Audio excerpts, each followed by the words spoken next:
call to order this meeting of the City of Bloomington Board of Zoning Appeals for November 20th, 2025. Can I please have a roll call? Burrell.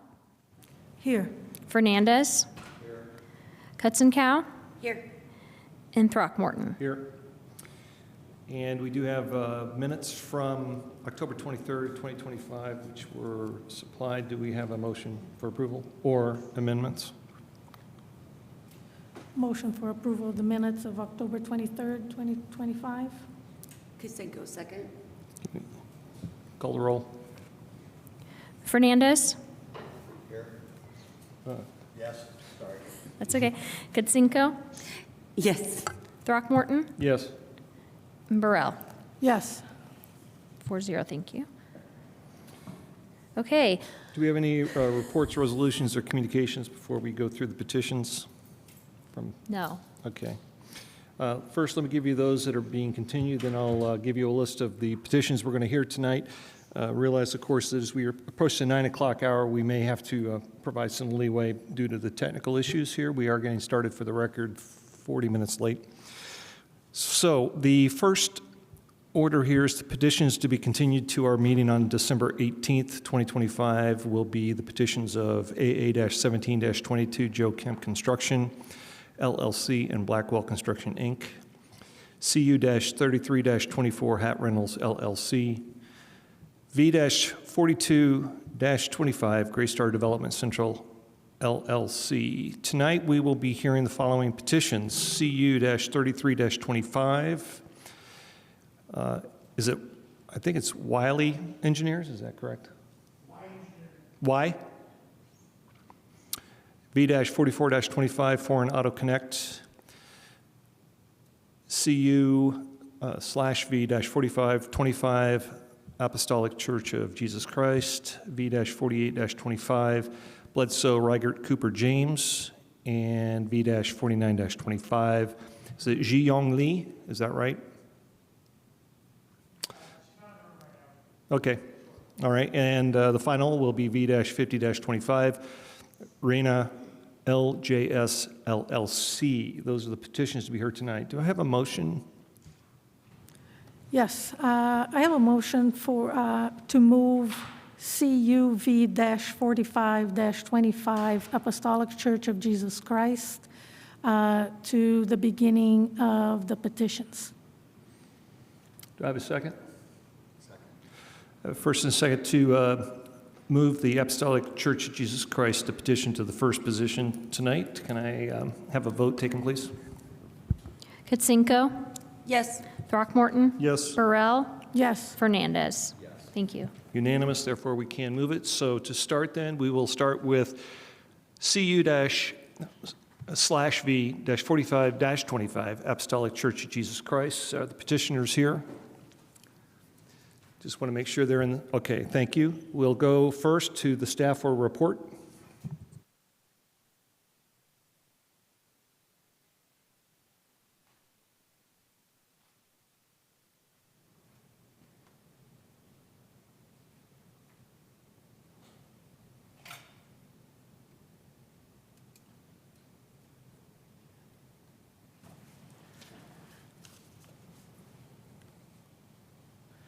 Good evening, Joe Patterson, Zoning and Long Range Planner.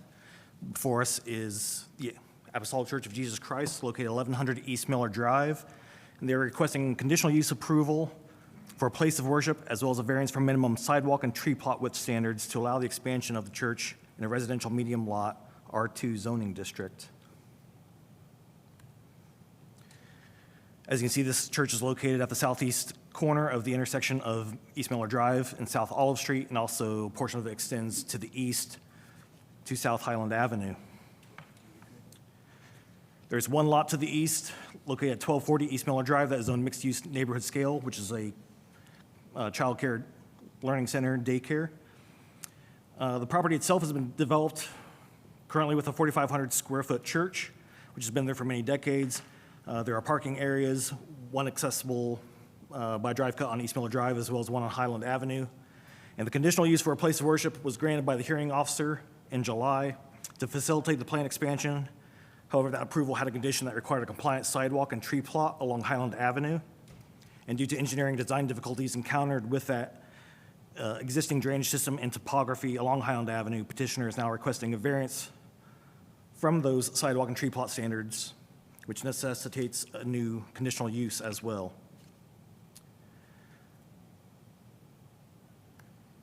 So as you can see here, the upper left corner of the site plan here is the existing church with the planned expansion going to the south, off the southeast side of the existing church.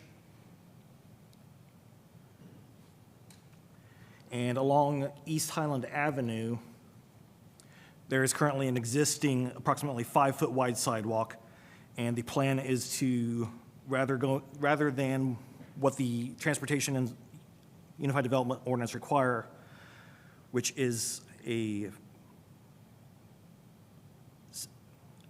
with a 7-foot wide sidewalk and 8-foot tree plot, they are instead proposing to replace that existing 5-foot wide sidewalk with a 6-foot wide monolithic sidewalk with the street trees planted on the back west side of that sidewalk. As discussed, the 14,000 square foot expansion to the south is for a multi-purpose gymnasium, offices, meeting rooms, storage space for the church. But since that proposed addition expands the church by more than 10%, that required limited compliance criteria.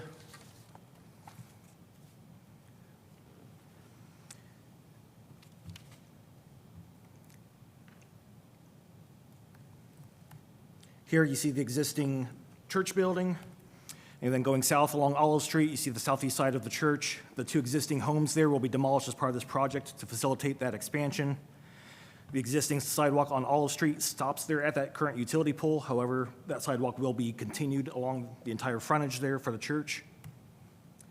Looking here along Highland Avenue for the variance request, you can see the current topography and slope and drainage concerns there along Highland Avenue. So moving into our criteria and findings of fact, first for the conditional use permit for the place of worship, all petitions subject to compliance with the UDO, applicable regulations, utility service improvement standards, and prior approvals. We find the petition complies with the UDO, including underlying R2 zoning district. And as such, the building meets the R2 dimensional standards, including maximum 40-foot height and all setback requirements. The maximum 40% impervious surface coverage was not met. However, minor modification was approved by the Director of Planning and Transportation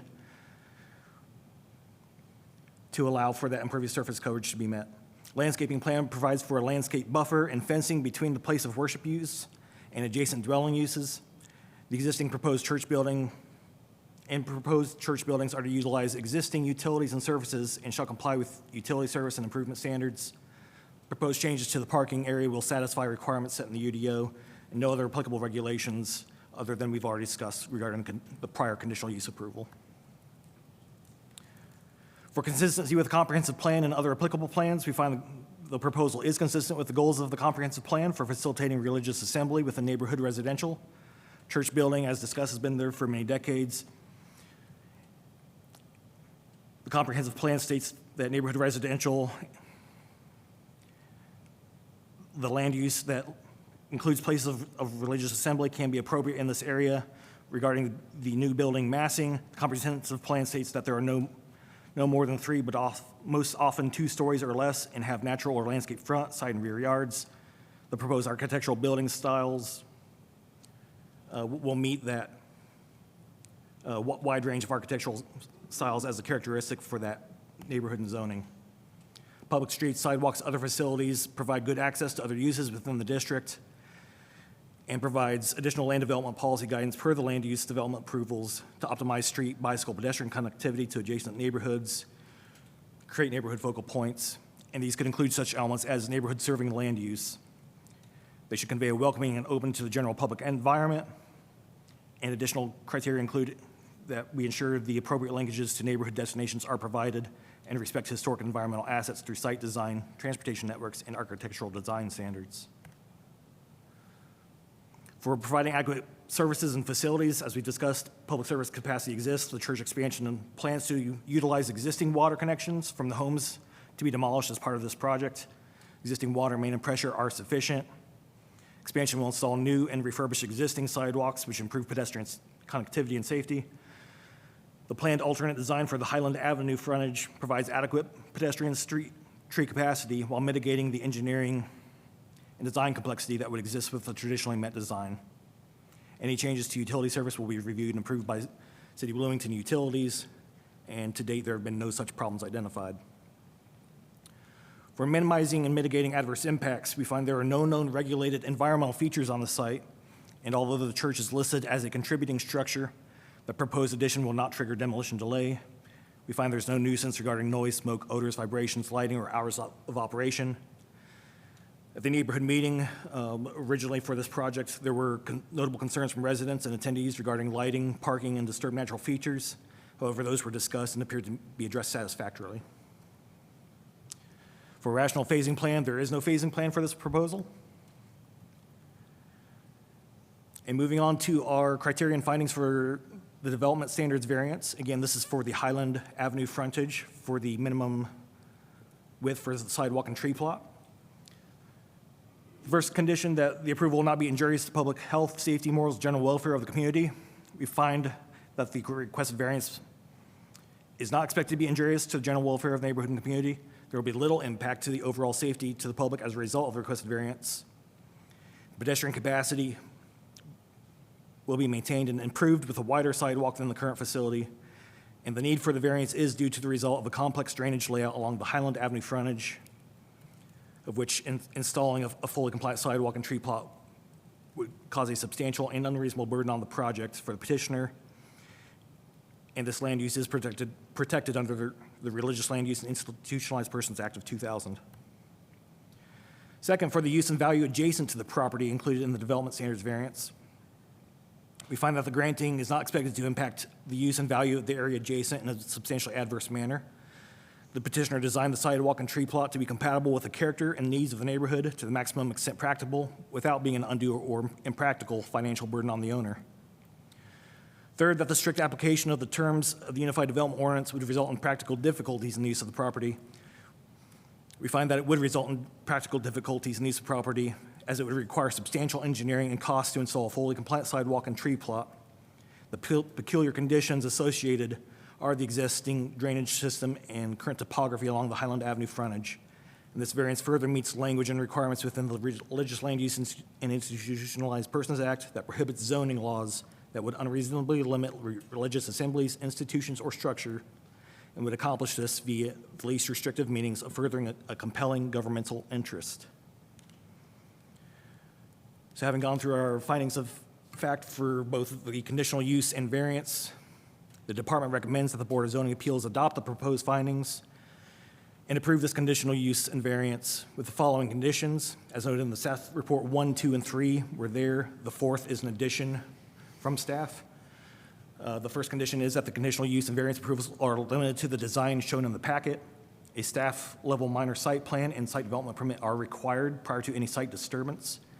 This approval is for the general site and landscape plans and petition as submitted and approved. Any additional future construction or work must meet all UDO requirements. And this approval will supersede conditional use 25-25 granted by the hearing officer. And I am here for any questions you may have. Thank you. If the petitioner could please come forward to the podium, please sign in, then state your name and I'll swear you in.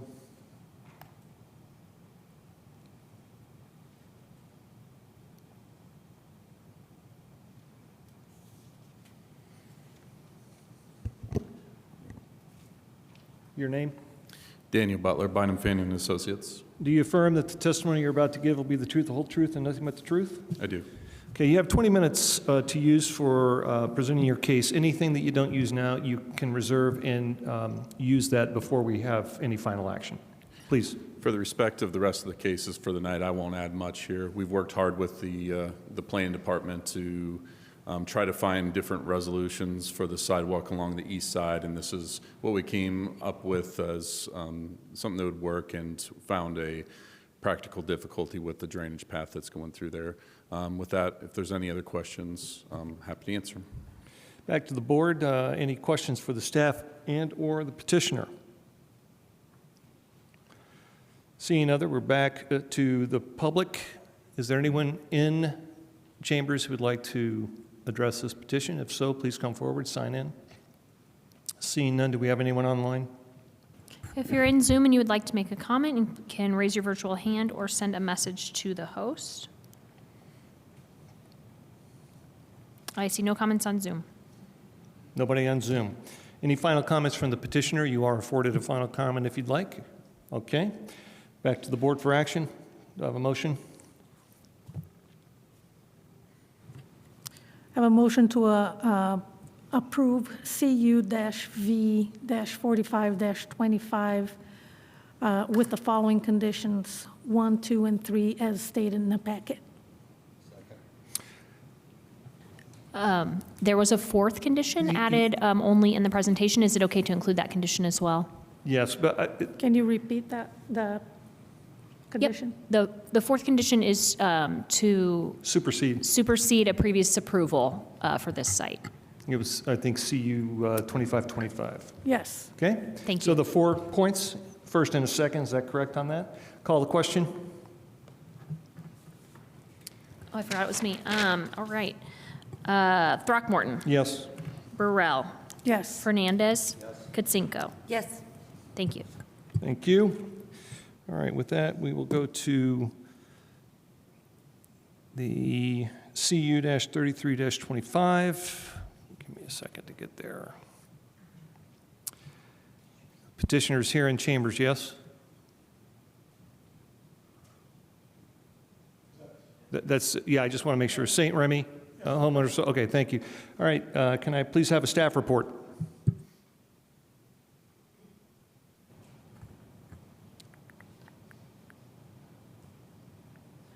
We can't hear you yet, Eric. Okay, I'm sorry. There you go. I'm ready to get started. I didn't hear Joe announce that he was ready for a report from staff. That's okay. You're ready. So this is a request from the St. Remy Homeowners Association for a property at 3716 East St. Remy Drive. The petitioners are here to request conditional use approval to allow a driveway in the floodplain. Also requested is a variance from environmental standards to allow maintenance to a detention pond and wetland within the St. Remy development. So this development is on the southeast side of town. The overall area was developed and platted with several platted lots that were developed with paired homes. The development also included 3 common area lots that are on the property. One of those serves as a stormwater management function, which you can see on the left side of the screen, the west side of the site. And then there are 2 other common area lots that were platted within the development as well. So the pond on the west side of the site also has a sanitary sewer line that runs across the south side of the embankment. And there's a portion of that sewer line that has become exposed due to severe erosion and deterioration over the years. And so the petitioner has been charged with reestablishing the fill that is required over that sewer line, as well as to do a series of bank stabilization and erosion along the dam, the south side of the pond itself. So you can see here a picture of that sewer line that is exposed along the south side of the dam. So CBU obviously has a lot of concerns about this as well. So the petitioners will be working to replace the amount of fill that is required across this line, as well as install a driveway through the south end of the site in order to access that pond to provide annual or opportunities for CBU to do inspections and maintenance to the dam itself. So there are several environmental features that are present on the site. I mentioned that the pond itself has been designated as a wetland. It was set aside and designated in a 1992 approval as a wetland. It did not have any restrictions that were necessarily placed on it, but the entire property itself was shown on that plat as a wetland. There is also several intermittent streams that are present on the property itself that have a 75-foot buffer that is required that does not allow a significant amount of disturbance within there. So as you can see, specifically with this exhibit here, the pond on the west side is separated from any access to the main roads to have any sort of vehicular access by the riparian buffer from some of these streams that are along there. There's also a section of the Jackson Creek that has floodplain. This area, it's a slight interesting discrepancy in that It is officially mapped as floodplain. However, DNR later realized that the drainage area above here is less than 1 square mile, so it is not a regulated floodplain from DNR or FEMA's perspective. However, they did make the interpretation that since it is still mapped, we have to process it accordingly, and then we can pursue later revisions to the FEMA maps to remove that, since we are aware of the error. However, DNR does not require any permits for this since they realize that it is less than 1 square mile. However, as I mentioned, it is mapped, and so we have to treat it as such. So as I go back to the previous exhibit here showing what was proposed, the petitioner is proposing an access road from St. Remy Drive that would span across the south side of the development.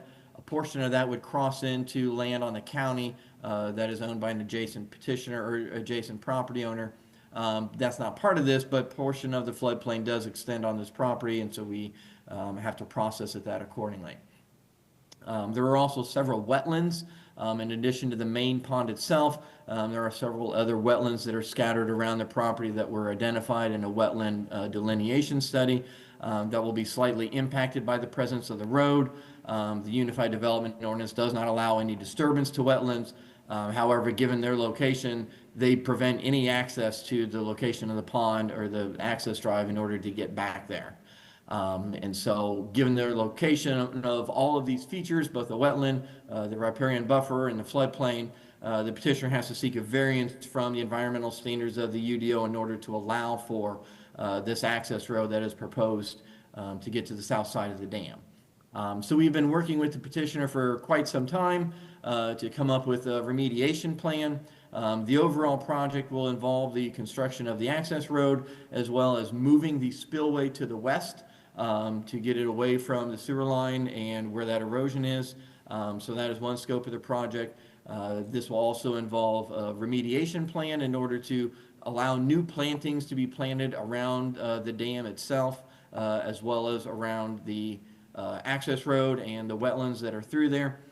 So we've been working with the petitioner to come up with a very substantial mitigation plan that will involve new trees being planted around the property, both on the south side of the dam to offset what is being removed for this, and then wetland plantings along the access road and along the wetland areas that are identified along there, and then plantings around the pond feature itself.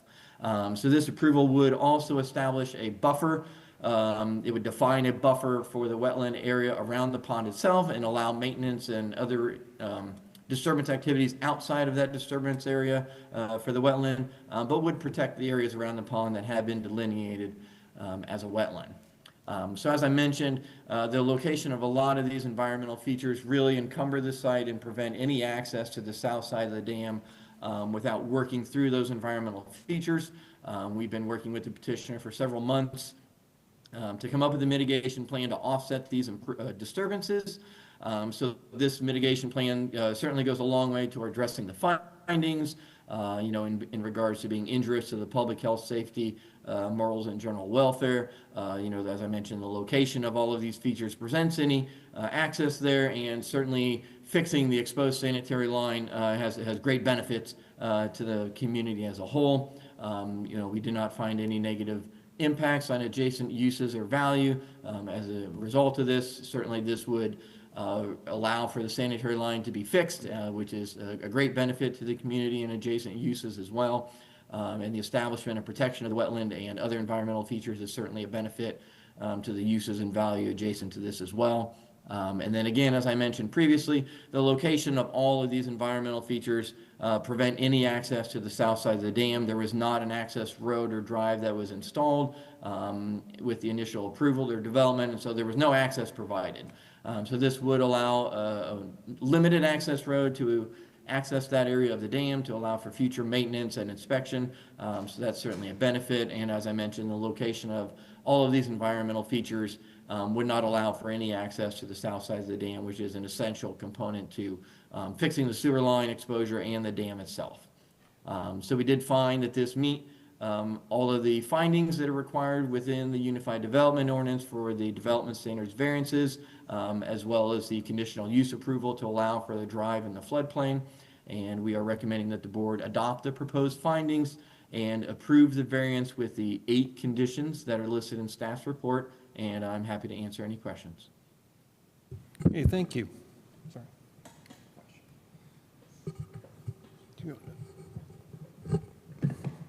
Hey, Eric, I have a quick question. In the description, there's a reference to the access road as being permanent stone. Is that like a pervious surface? So it's not like, No, that's, and the petitioner can maybe speak to that a little bit, but in essence, it's a gravel road. It will be at grade, so that there's no fill that is placed within the floodplain, so that's a crucial component to the construction of that road. All right, the petitioner's here. If you would come forward, please sign in. When you're signed in, please state your first and last name, and I'll swear you in.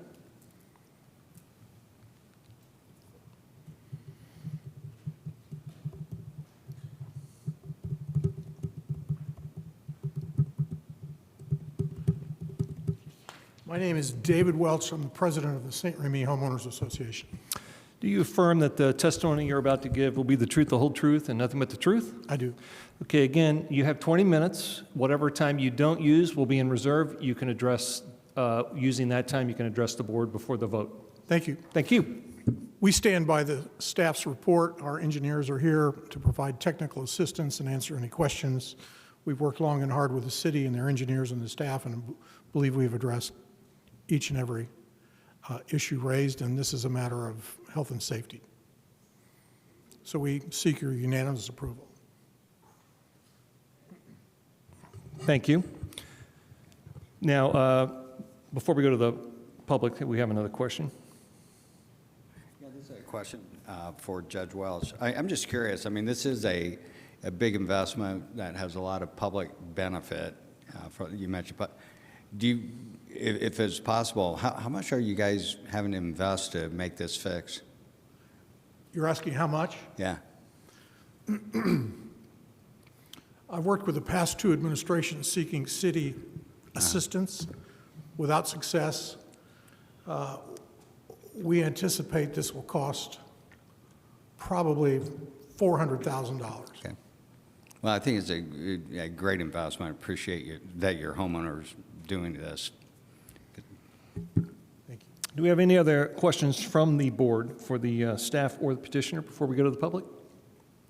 Is there anyone in chambers, members of the public who'd like to address this? If so, please come to the podium, sign in. Seeing none, do we have anyone online, Jackie? If you would like to speak and you're online, you can send a message to the host or raise your virtual hand. I don't see anyone online. With that, we're back to the petitioner if you choose to use any of your time remaining. We waive. Okay. I think you used a grand total of 15 seconds of your time, so thank you. Okay, with that, we're back to the board for action. Any questions or comments to the board or to the petitioner before a motion? Seeing none, do I have a motion?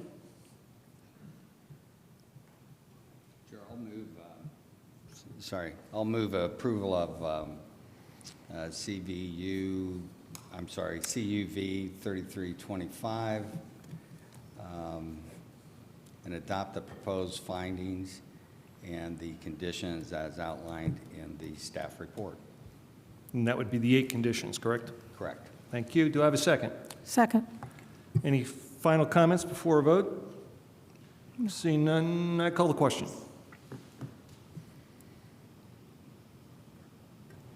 Burrell? Yes. Fernandez? Yes. Katsinko? Yes.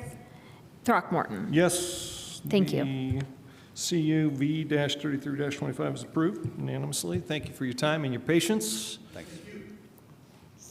With that, we will move on to, let me get to the next page here, 172.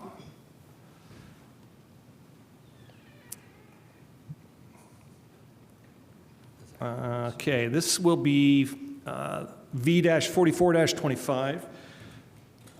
This is Daniel M. Foreign Connect. Is the petitioner in chambers, just so I know? Yes, thank you, okay. And may I please have a staff report?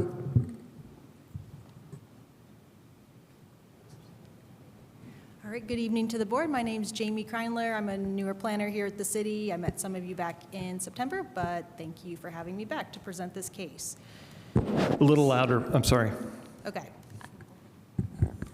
Jamie Kreinler, Senior Zoning Planner.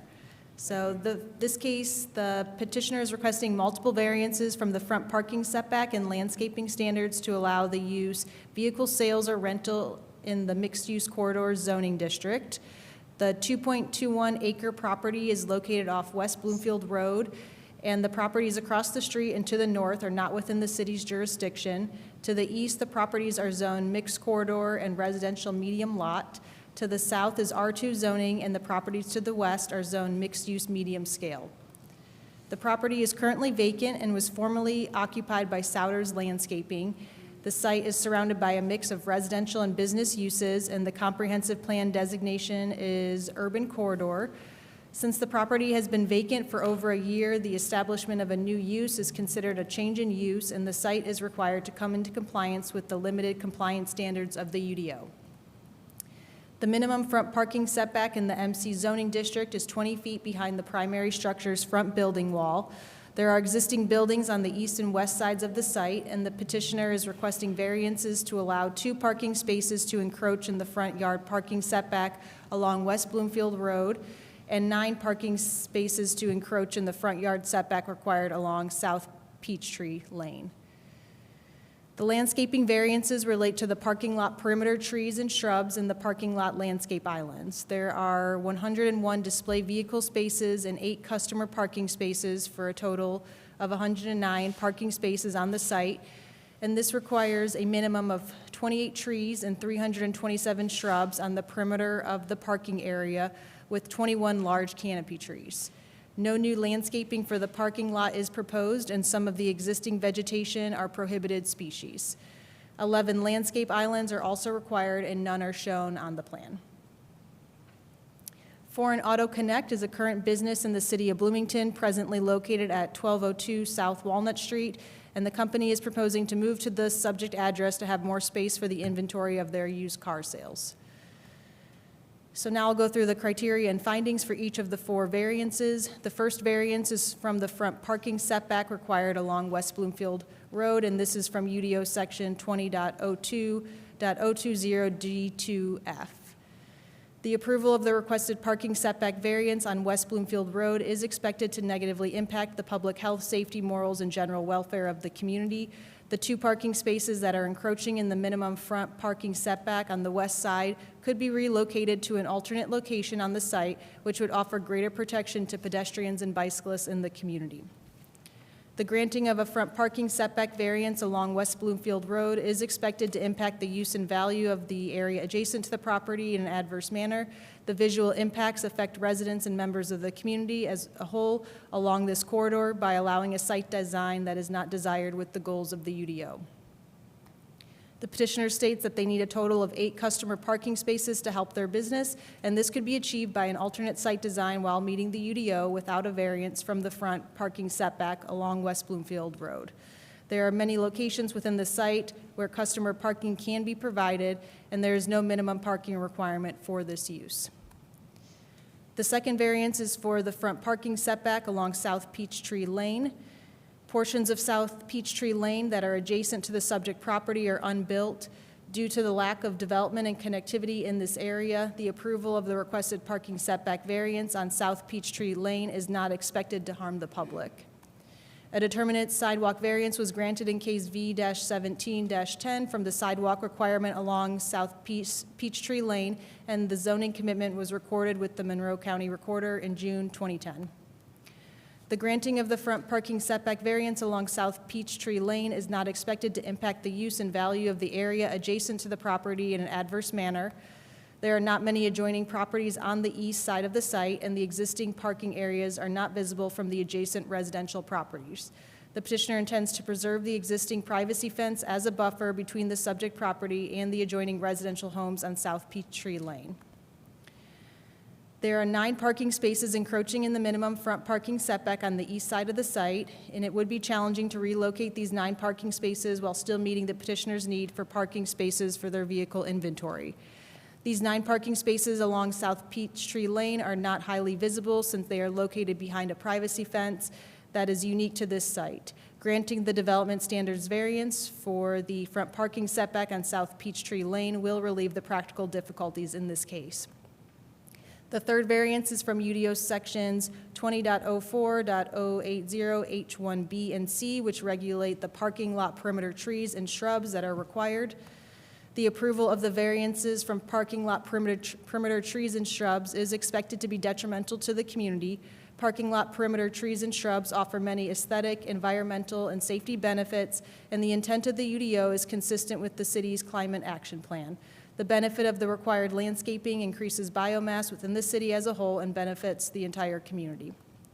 The granting of the variances from parking lot perimeter trees and shrubs is expected to impact the use and value of the area adjacent to the property in an adverse manner because the landscaping can help to improve the overall appearance of the site and increase property values. There are no peculiar conditions that are present on the site that prevent landscaping from being installed as required. The installation of the required landscaping will not result in practical difficulties in the use of the property, as most of the area for vehicle display is located within an enclosed area. The purpose of the landscaping requirements is not only for visual buffering, but it is important to have living biomass and plantings on a site proportional to the amount of asphalt that takes away green space. And the fourth and final variance is from UDO section 20.04.080 H2, which regulates the number of landscape islands that are required. The variance from parking lot landscape islands is expected to be harmful to the community. The purpose of this UDO section is to reduce the overall impervious surface on the site and add vegetation to meet the goals of the city's climate action plan. The variance from parking lot landscape islands is expected to impact the use and value of the area adjacent to the property in a negative manner. In addition to the environmental benefits, landscape islands can enhance the overall visual appeal of the site, which has a positive impact on property values. There appears to be sufficient room on the site plan to install parking lot landscape islands as required, and the proposed site plan shows several areas of the parking and display areas that could easily be converted to islands and allow for vehicle display areas. And the UDO requires that there would need to be 11 landscape islands based on the amount of parking provided. The department recommends that the Board of Zoning Appeals adopt the proposed findings and approve the variance from the front parking setback along South Peachtree Lane, but deny the variances from the front parking setback along West Bloomfield Road, parking lot perimeter trees, parking lot perimeter shrubs, and parking lot landscape islands. There are 4 recommended conditions as outlined in the staff report. And that concludes my presentation. Happy to answer any questions. Thank you. Do we have any questions, staff, before we go to the petitioner? If the petitioner could come forward and sign in, please. Give me your first and last name. Daniel Butler, Bynum Fanning Associates. Do you affirm that the testimony you're about to give will be the truth, the whole truth, and nothing but the truth? I do. Thank you. You have 20 minutes. Again, what you don't use can be reserved and addressed to the board before a final vote is taken. All right, thank you. I'm going to take a little more time on this one. So, again, Daniel Butler, Bynum Fanning Associates online. He tried to last as long as he could. Ownership is with us, but he'll be online tonight. So his name is Daniel M. So we're both Daniels. So you'll have to let us know which one you have a question for. When we first came to Foronado Connect is a growing company here in Bloomington. They've been in Bloomington for 8 years. They're local. They've done well, and they have a current location there on Walnut, so they needed more room for inventory, another place to call home. So when they came to us, they were looking for different sites that would fit their needs. And we actually had done some work on this particular site for other companies. So we had done some survey work and some different things, and it just didn't fit anyone else's needs. It didn't, and if you've driven by it, it's a bit of an eyesore at the moment. It does have some decent existing buildings. It has a large 8-foot fence that goes around the existing gravel area that is more in question tonight. And it's been sitting vacant for quite some time. I believe for 8 years, since the landscape company had owned that. The site fits Foronado Connect in terms of the office space needed. So there's offices already set up there. They have indoor space to, store cars, and then the outdoor space was perfectly situated so that we could get about 100 display vehicles in that fenced-in area. When he first came to us, that was the number. He needed room for about 100 vehicles to fit his needs, and they're outgrowing their current location. One unique thing about this existing site is all the buildings and fencing, everything is in its current location. So we would design it potentially a little bit differently, but we're trying to reutilize an existing site here in Bloomington and give it a facelift, new landscaping, and we're asking you tonight to work with us on some of these variances. We'd like to adhere to the UDO on all design aspects for this, with the exception of the ones that you're hearing tonight, and I'll try to explain a little bit more why. The islands in the parking lot, those, to our understanding, the reason for having islands in a parking lot is, one, for maneuverability of the public to not damage other cars, to be able to have clear driveway lanes and have an ability to get around the parking lot in a safe and seen manner, and bump the curb if you need to. And so in this particular case, it is different that they are not allowing any public car driving in that location. By the way, when we're talking about these islands, we're not asking for the area to the west that will be for employees and clients to park. So they park there, and then they go into the fenced-off area, and then they can look at the display vehicles that way, so no one will be driving back there. And so that would be one reason. Another reason, for having islands in a parking lot is that you would plant them. You would have plantings in them, and one of the main reasons for that is that it would shield, headlights, shield them from public view, and we understand that, but this, for this particular case, this is for display vehicles only, and that these display vehicles are already hidden from public sight with the fence that's going around the site, so no one will see these vehicles from Bloomfield Road or for Peachtree to the east. So that's another reason to have them. Another reason, just another practical difficulty reason, is it just takes away inventory space that he needs.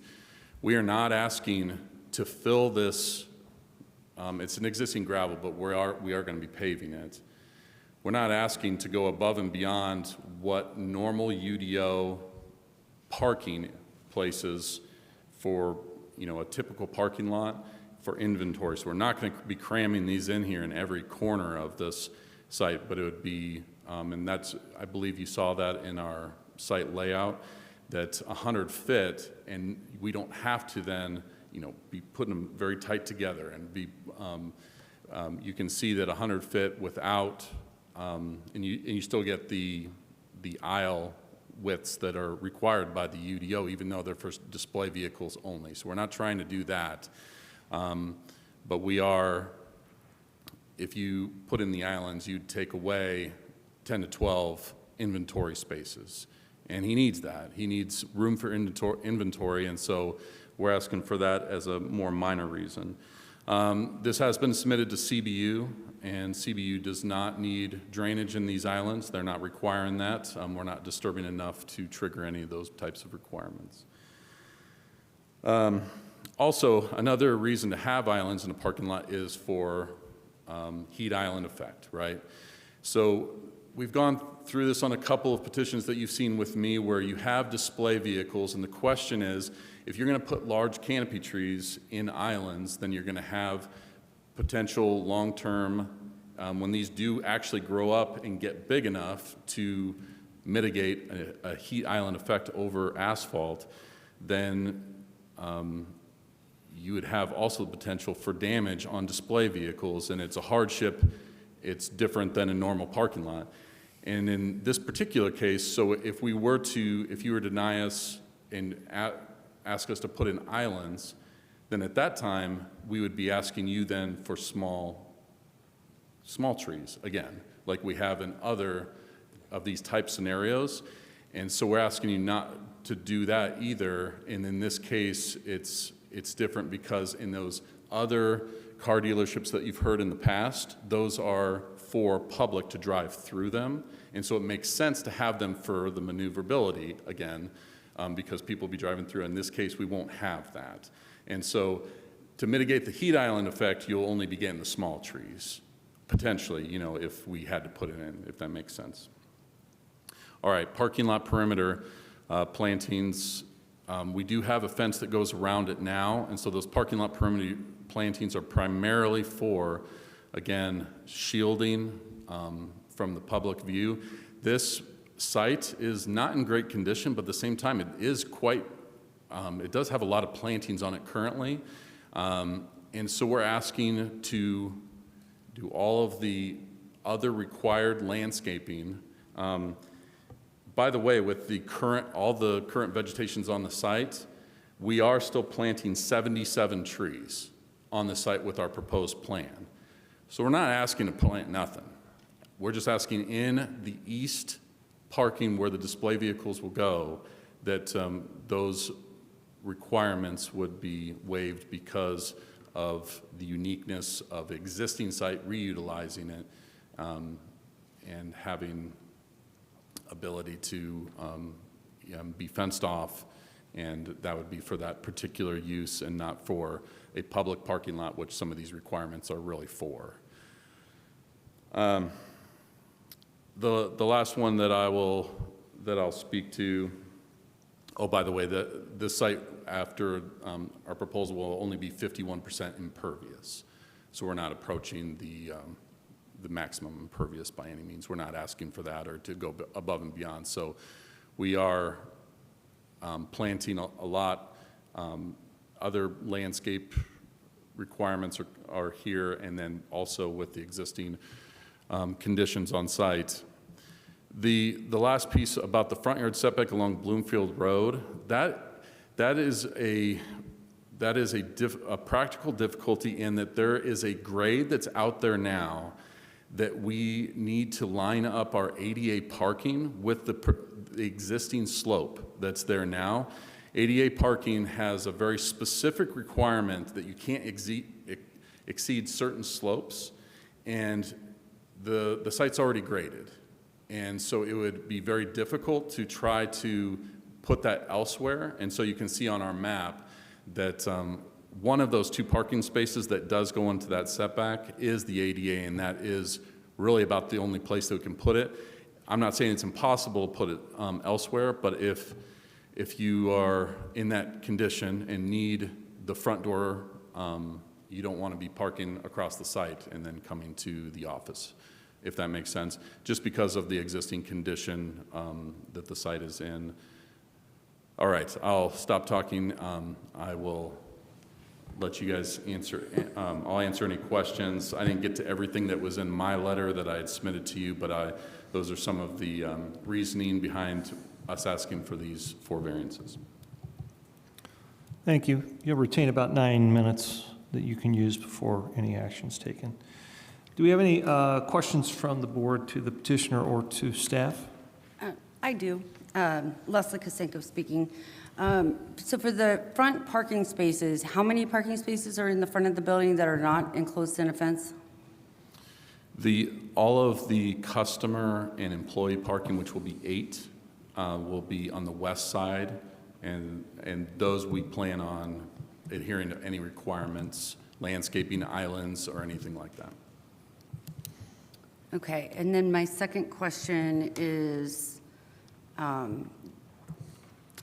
for the gradient, did you choose where the building would be located because of the gradient, or did you choose that building location for other reasons? That is an existing building. We are not. Oh, I'm sorry, I did not catch We're that. not planning on any new structures on the site. Okay, Only so- reutilizing what's there. Got it. So all of this is about the landscaping and the parking? Landscaping in the front yard setback, that's Thank correct. Yep. Thank you, that's helpful. Any other questions from the board? My question to the petitioner would be, the space directly across from where you're going to put the 2 handicap spots, right up against the fence, is the grade on that still too much for handicap parking? Can you, When you come in off of Bloomfield and you go south, then on the east side, up against the fence which would be opposite from where you currently have it, would that space work for handicap parking? And would it be graded properly? we could potentially do that. Again, it would just be further away from the front door and not. Understood, yeah. Yeah. And would that meet the needs of the city? Would it be far enough away? I believe, Jackie Scanlon, Assistant Director, I believe the requirement is that they're placed as close as they can be, safely. So I'm sorry, I wasn't paying attention to what location you were asking. I Further get that south? you want it to be close, but at the same time, you were talking about a grading issue, and then you're also Right. talking about a setback. So if Is he talking about if you want it to be as south? close as possible, then the plan that's presented makes sense. But if you want to stay with the UDO, then the question is would parking directly across from that, would that meet the city's UDO? Oh, sure. I think the preference would probably be to move them south to stay close to the building. Understood. That's a grading issue, though, is it not? That's correct. Again, it's not impossible, but it does put another hardship on to possibly do some regrading in the parking lot, repouring pavement, and it just gets a customer in that condition further from the door. And so that's really one of the main reasons that we kept it where it's at, just for somebody. And again, sorry, Joe, to keep talking here, but another reason that we understand that there's a front yard setback that we need to obey is that possible when people are driving by to have those too close to the road, but it will be shielded with a new island and landscaping in that to also help keep headlights or visibility from a car that's sitting there. And so that's why we are asking for that. Yeah, I see that there. Now, you did mention that you're still going to be far below the percentage for the impervious surface. I mean, that's a lot of blacktop you're going to put down, though. Has there been any consideration given to other types of coverage there that wouldn't just put a bunch of blacktop? I'm not worried about the islands at this point. We are also happy and fine with keeping it gravel, if the city would allow. Not so much that, I just don't know what the cost difference is of blacktopping as opposed to using, some of the stone that has been used in the past, blocks that allow for water. Like pervious pavers Yeah, or something like yeah. that. Pervious pavers would be quite a bit more expensive than just putting down blacktop, but we haven't looked at that particular option. We've looked at keeping it gravel and putting on blacktop, and we would actually be fine with either one of those options. We haven't looked into, but traditionally, pervious pavers is a little more expensive. Okay. And we've had this issue before in terms of the islands within what essentially is a retail space showing product. So we're familiar with that argument. So I appreciate you tying that to this issue having come up before. So those are my only questions. Do you have any other questions from the board? All right, then in that case, we'll have you wait for a moment. Is there anyone from the public here in the chambers who'd like to speak to this petition? If so, come forward.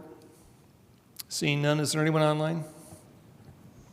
If you're online, you can raise your virtual hand or send a message to the host if you would like to speak during public comment. I don't see anything on Zoom. Okay, there's no one from the public, either in chambers or online, who would like to speak to this petition. With that, before we come back to the board, the petitioner does have 9 minutes if you'd like to use that. Otherwise, we'll proceed to a question and answers. I'm not sure if there's anything else I would add at this time. I'm trying to look over my notes, and there's other pieces in the letter that kind of give other reasoning for, again, having these islands, waived at this time, and the uniqueness of the fence around the site. Again, they want to give the site a facelift in a lot of these things, and some of this money that could go to, in our opinion, pieces that may not be necessary can then be added to the site in other ways. Yeah, just a quick question on that. You're going to leave that fence, or is your intention to replace it and upgrade it? He would like to repair damaged areas right now with the intention of giving it a total replacement of the same height someday. He's talked about a metal fence that has a kind of a nice black look to it that would look much more appealing. Right now it is a wood fence in bad condition, but he'd like to repair and paint it as of right now. And then to the staff, if down the road he wants to change, what's that, 8 feet? So down the road, if they do replace it, would that require a variance, or would they be able to replace it at 8 feet? It would require a variance if they keep, a substantial amount of it, like the posts in some cases, depending on how much they keep, they can keep the height. Yeah, I just wanted to bring up that now because I don't want it to run into an issue where you have to come back, and I'm just wondering why you didn't ask for that variance now. I think it was because he wanted to repair the wood fence and make that look nice at this time. He is really trying to get into the site. By the way, just publicly want to mention that the city has been great working with us on the site to this date. And I think he wants to try to do as much as he can to make this look great, really look nice. And he would like to replace the fence, but at this time he said just repair and paint is his Okay, plan. and then if they don't get a variance on it in the future to replace, what is it, 6 feet? Yeah, 6 feet in front of the building I just wall. want to be clear on that so it's on the record. I mean, Yeah. if this comes back in a couple of years. South of the front building wall, it could be 8. I'm sorry, but I did get a message immediately after public comment closed. Up to you. There is one person online who had a couple of questions for you all that you might like to pose. Do we have to take a vote, or can I just make that decision? I believe it's just up to you. Okay, let's go ahead and petitioner stand down for a second, and we'll go ahead and have the public Sorry, Dana. comment. Catherine, Go backwards are here, you- we have public comment. The person that's on the line who would like to speak, could you say your first and last name, please? Oh, great. Go ahead. Say your first and last name, please. Oh, you might have to turn up your volume because we can't hear you. Okay, I think it looks like she's having technical difficulties. I will just. Okay, can you there hear she me is. now? I can. Just say your first and last name, please. Catherine Burnt. Catherine, do you affirm the testimony you're about to give is the truth, the whole truth, and nothing but the truth? I do. You have 5 minutes to speak to this petition. I live on Peachtree, and I'm curious about what the hours of operation are and what kind of noise effect there might be for the neighborhood.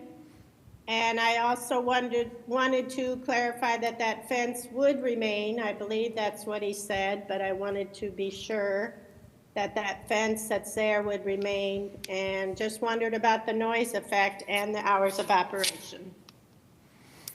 Thank you for your people on input. Peachtree. Is there anyone else online while we're here, Jackie? I don't see anyone else. Okay, we'll go back to the board for questions. I just have a question. I have comments, but I'll save them. But like in the proposed finding for the front parking setback, The claim that it's, going to be injurious to the public health, safety, blah, blah, blah. And part of the rationale is that moving the spaces would offer greater protection to pedestrians and bicyclists. There's no sidewalks on the south side of Bloomfield, is there? I mean, there's a side path on the north side It's right there. of Bloomfield. Isn't that one? Is there a right- sidewalk? Isn't that right there? Oops, sorry. I just couldn't tell from my It looks GIS. like right there, is that not a path? I don't know, that's why, I'm trying to. Oh, okay, I see what you're Is there saying. a sidewalk along there? It could just be grass. Because I'm, Yeah, we can't tell from the satellite images. Is that a sidewalk or is that just Just a overgrowth? sec. With a path. My Apple map might be old, but the satellite image I'm looking at doesn't appear to have any sidewalks on the south side there. There is a sidewalk directly in front of the site. Well, what I'm asking is, are you sure that that's a sidewalk or is it just overgrowth that makes it look like a sidewalk? There's a It's a sidewalk, sidewalk, yeah. It does when you was- zoom in, it does look like Someone it. from the engineering department went out there and looked at it. Okay. So that, what we're seeing there between the entrance on the east of that property all the way down, that's a sidewalk on the south side? Yes. Okay. Okay. But that sidewalk does not continue. Oh, no, it does. It It continues on. looks like it's hard to see under the trees. Yeah, it goes under the trees. Okay. Okay. Any other questions for the petitioner or staff? And then I just have one clarifying question. I think the petitioner said that the plan is to relocate the business from South Walnut. Is that correct? Is the plan, Yes, they would only have one location in Bloomington. They wouldn't keep their old location. They would be at this new location at I think I saw a for sale sign on that lot. Is that right? the South Walnut. I believe they already have a new tenant over there lined up. I have one more question. Why did you said that you had, you were aware of this existing site and that this business fit better than other businesses. Can you elaborate on that and why you chose this site versus any other site? Yeah, absolutely. I didn't play real estate agent necessarily, but we had done survey work on this site for other clients. And so much so that they've put in a lot of money trying to make this work for their business. For other clients, I can't, I don't believe I can let you know the exact clients, but it was 2 of them. And both of them, it didn't end up working just because of the nature, the amount of money it might take to get this one up to speed. And then when they came along, it worked for them because, again, just trying to reiterate the uniqueness of the site, and it just fit perfectly for their needs. He did come along and use, 100 cars and in a orderly fashion behind this fence made sense for them. All right, let me revisit one thing. So I get the parking lot islands, I get that, and I get the setback. So explain to me again what the hardship is to put the perimeter trees around the fence. Is it encroachment on the inventory, or what's the reason? Yes, so that would be one reason. So it requires that normally in a parking lot in the UDO that you would also have to have a certain percentage of those be large canopy trees, with the intention those would stick out over the parking lot. So that would be, again, the same argument for inventory of damage in it for large canopy trees. At the same time, having a parking lot perimeter shields the parking lot from public view, and in this particular case, no one will see any of these cars from any public view because they'll be regularly behind the fence in every angle. And so if you were to ask us to put in parking lot perimeter, we could do one of 2 things. You could put plantings around the entire perimeter of the fence, which would be quite a bit, and would add to, I suppose, a look or a facade. per se, but it would add quite a cost to do that. So that would be one option, and but we'd ask you not to do the canopy trees in that particular case because of the reason of the inventory. Or we could put them on the inside of the fence, but then you would have to remove a bunch of pavement to make that work on the inside of the fencing to have the swath for parking lot perimeter. So you could do one of those two things, but it didn't, to us, it didn't make sense to do either one of them. And also along Bloomfield Road, there is, the previous tenant from years ago also did quite a garden, but it's now overgrown and doesn't look good. So there is a lot of landscaping already there that kind of hides really the fence from public view already. So we're asking to keep a lot of that and get that in good repair rather than doing a fresh parking lot perimeter for those reasons. And the perimeter shrubbery then, what was the rationale for that then? I understand the trees.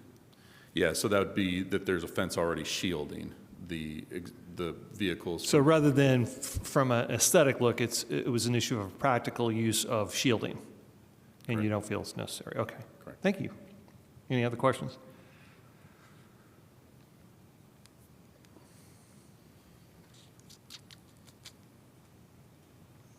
Well, then we're back. We are to the point where, with action at this point. Just remind me, because we did have a break with that public. Did we give the petitioner a chance to? Okay, I thought we did. All right, with that, then we are to the board for action or further questions if you have them. Joe, if I could interrupt real quick, Eric Grulich, Development Services Manager. There's been a couple comments about the presence of the fence and possibly using that as a factor. As well, the petitioner has mentioned a possible desire to remove that or replace it. If the board is using that as some sort of a factor, we would highly recommend a condition of approval that the privacy fence be maintained.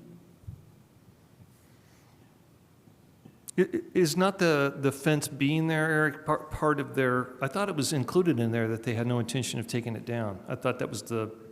They had no intention, but like I said, I did also hear a comment from the petitioner that they would be replacing that with some sort of a black metal fence, which, might be different. That would not have a privacy component to it. So if the privacy fence is being used as a factor here, then that should be included as a condition of approval to maintain that. Yeah, I understand that. I think it may have been addressed when I asked whether they would have to come back for another variance if they did that. Would that not allow us at that time to address it? If they wanted to put up a 6-foot or shorter fence, they won't come back. So I think Mr. Grulich's concern, you can correct me where I'm wrong, is that if you are envisioning that is providing privacy, that you're then varying other things because it's there, then you'll Understood. want to Okay. include it as a condition. That's why I'm asking. Okay, thank Yeah. you, Eric. Any other questions or a motion? I can't entertain another comment, sorry, without a question.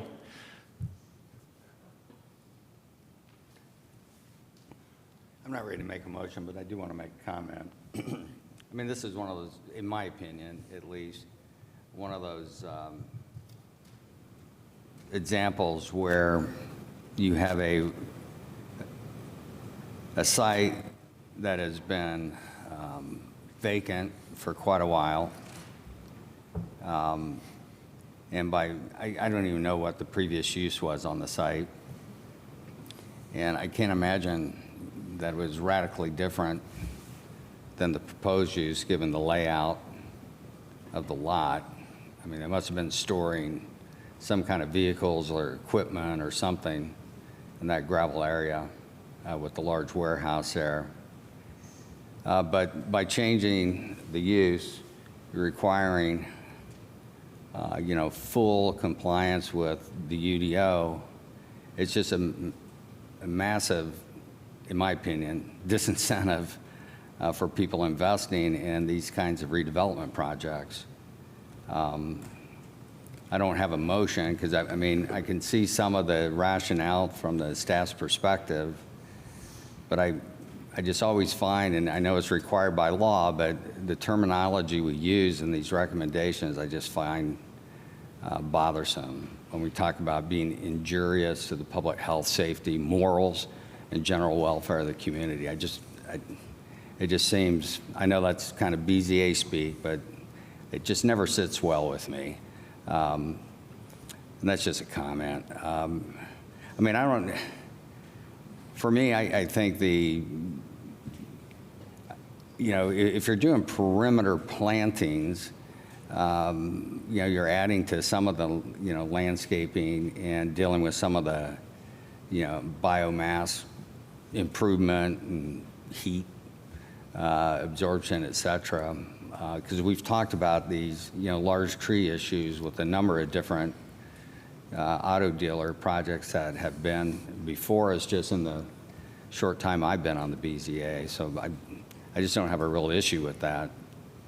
So I guess I'm just not as comfortable just rejecting all three of these variances because I think we're probably going too far to the point that it makes projects like this practically impossible. You mean approving the, not reject? Approving as recommended by recommended. staff, rejecting the, because the staff report is approving one variance and denying 3, yeah. 2 and 3.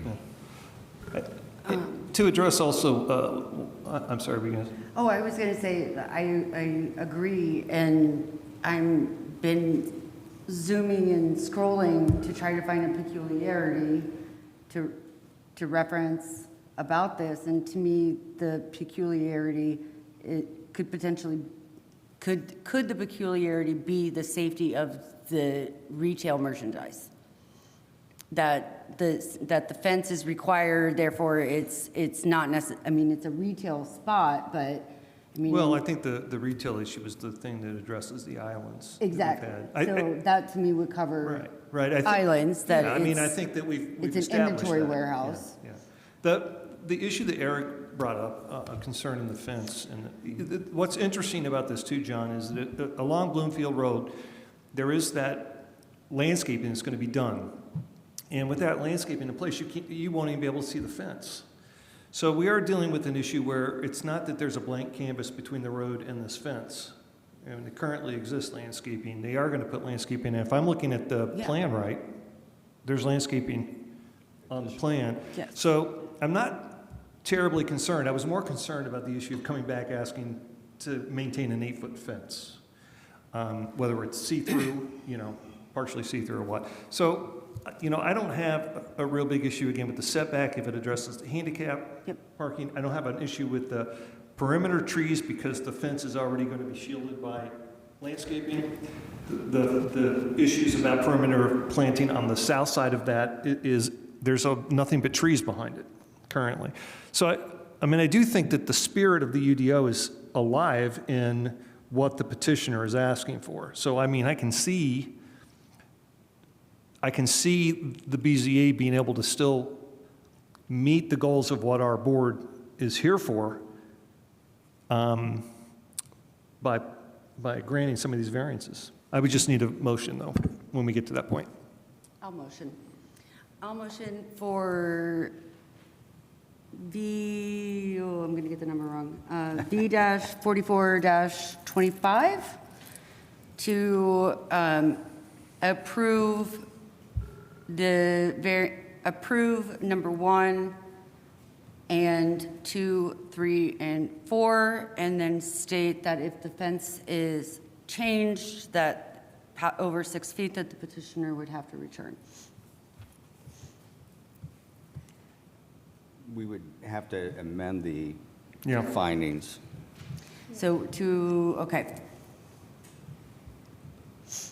So amending Which the is always the hard findings. part. But I do want to make sure, so the motion is to approve the variance, providing the front parking setback, Yep, and providing the variance on the perimeter trees, and by providing the variance on the perimeter shrubs, and providing a variance on the parking lot landscape islands. That's your motion? that is my motion. Okay. Could we have clarity also, though, on the condition? Because Ms. Kitsingo said if the fence is changed over 6 feet, the petitioner would have to return, but that's code. obvious. Yeah, that's obvious. So I don't know, are you trying to I think it have them was keep the mentioned, fence? Well, it was mentioned, but that's part of the UDO anyway. If Yep. they wanted to go over, they would have to come back anyway. Yep, I think the issue that was brought up by Eric was if it goes from a solid face to A metal fence. something where that you can see through it, they wanted to assure it. That was the reason for my point being Okay. that there is landscaping between the street and the sidewalk. Now, if you want to put that in there, saying that if Yeah. it is I don't even know what to call it, it's not really see-through, but it's a semi, visible, if you want that in there, then yes, absolutely, it can be part of your motion. No. No? No. So you just want to go with I'll that? retract Yeah. the last part of the motion. Okay, so all except for that one piece? Yep. Okay. So I assume this will be based on amended findings of fact, which were there findings of fact from the petitioner in the Yeah, staff report? I think we've also discussed Yep. those too, Jack. I think we Yeah. brought them up, Yep. but I think if I could summarize, Yep, one is that'd be that the variance, I'll try this, you guys can jump in. Thank you. So the variance from the setback is because of the grade and to Yep. also assure that the people using the handicap space are as close to the entrance to the business as possible. That's one. Second is for that perimeter trees and perimeter shrubbery is the setback currently on that fence is far enough that there is enough landscaping between the street and that fence to meet the expectations and the needs of the UDO without having to do further plantings. And as far as the landscaping islands are concerned, we have found that because this is a retail environment, as opposed to a shopping experience or things like that, that we don't find the need for there to be islands within this space Yes. because it's used as a retail environment. Yes. So those have been what's been discussed tonight. Am I summarizing it correctly? Yes. Okay. Thank you. Jackie doesn't like what I said, so I'm kidding. She's talking. So with that, we still have a motion, but we do not have a second. So the motion was, okay, we have a second. All right. So Jackie, was that a fair summary? I mean, I think it was. What's concerning to the city on that? my preference is that those proposed findings that we submitted for each particular 1, 2, and 3, that you say, like, here's our proposed finding for 1, here's our proposed finding, but you would have to see which ones we recommended denial on to do that. You could, of course, Point me to the page on the packet. okay. Could we Or you amend can- the yeah. motion that we would approve the variances that were requested in case number blah, blah, blah, and base it and replace the findings in the staff report with the findings as proposed by the petitioner in their submission? Yes, if you agree with those findings, you can. It'll save us a lot of time trying to wordsmith. So with that, I have a motion, I have a second. All right. I'm so sorry, And who was the city second? The city finds that the solution presented by Mr. Fernandez will work, correct? Yes. Okay. Do we have a proper motion in front of the board? In Who the city's view? seconded? Sorry, who seconded? John? Thank you. I did, yeah. Okay, so I'm going to clarify the motion.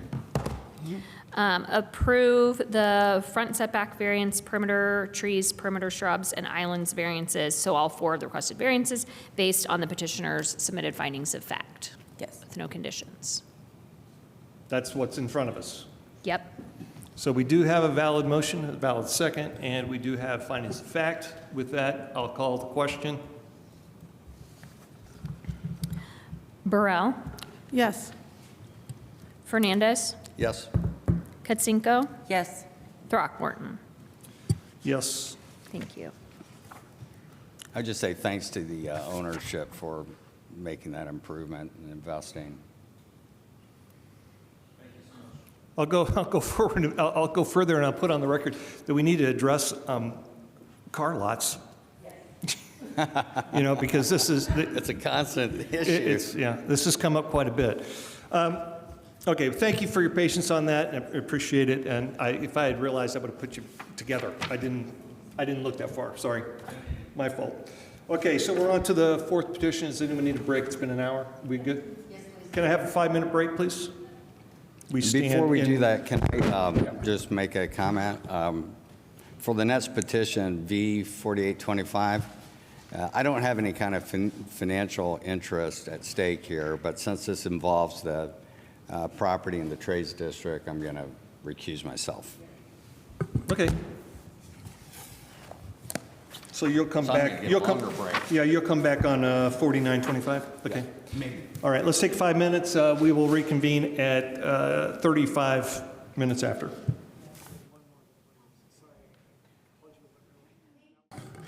Okay, we're going to reconvene. Board of Zoning Appeals is back in session, and let the record show that Mr. Fernandez has recused himself from this particular petition. It is case V-45-25. May I have a staff report?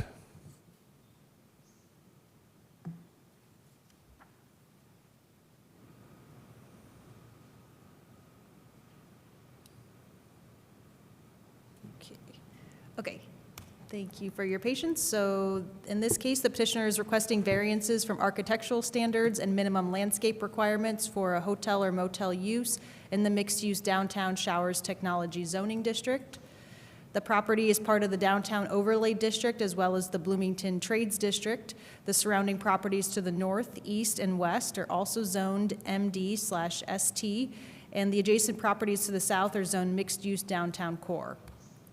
The total site is slightly under 1.5 acres, and the Trades District Hotel is planned to be located on lots bound by Westmaker Way to the north, North Madison Street to the east, West 10th Street to the south, and North Rogers Street to the west. Notable nearby sites include the Forge, the Mill, and City Hall. The proposed Trades District Hotel is a 4-story tall, full-service boutique hotel with 160 to 170 guest rooms in 5,500 square feet of meeting space.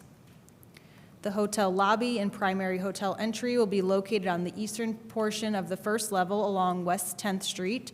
A restaurant to serve guests and the public will be located on the western half of West 10th Street and the southern corner of the facade along North Rogers Street. Hotel offices will face North Rogers Street, and there will be third-party retail spaces at the corner of North Rogers Street and Westmaker Way. The second, third, and fourth levels of the hotel will consist of guest rooms and guest amenity spaces. A rooftop bar and outdoor patio that is open to the public is proposed on the southeast corner of the fourth level of the hotel.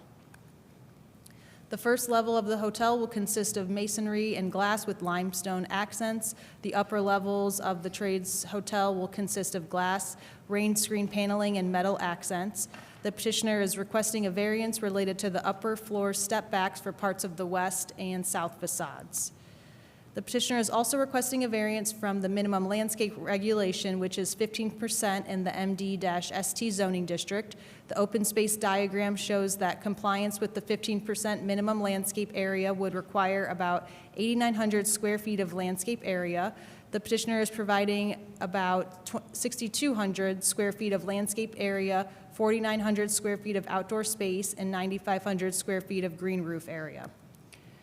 Now I'll go through the criteria and findings for each of the 4 variances. The 2 variances. The first variance is from UDO section 20.02.050A5, and this regulates the upper floor step backs.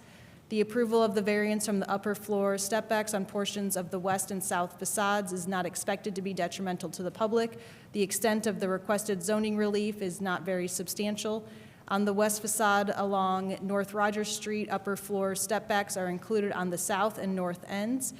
In the middle of the west elevation, there is a 90-foot section of the facade that does not step back, and this allows for an open space area, including plantings and an outdoor dining space that can benefit the public.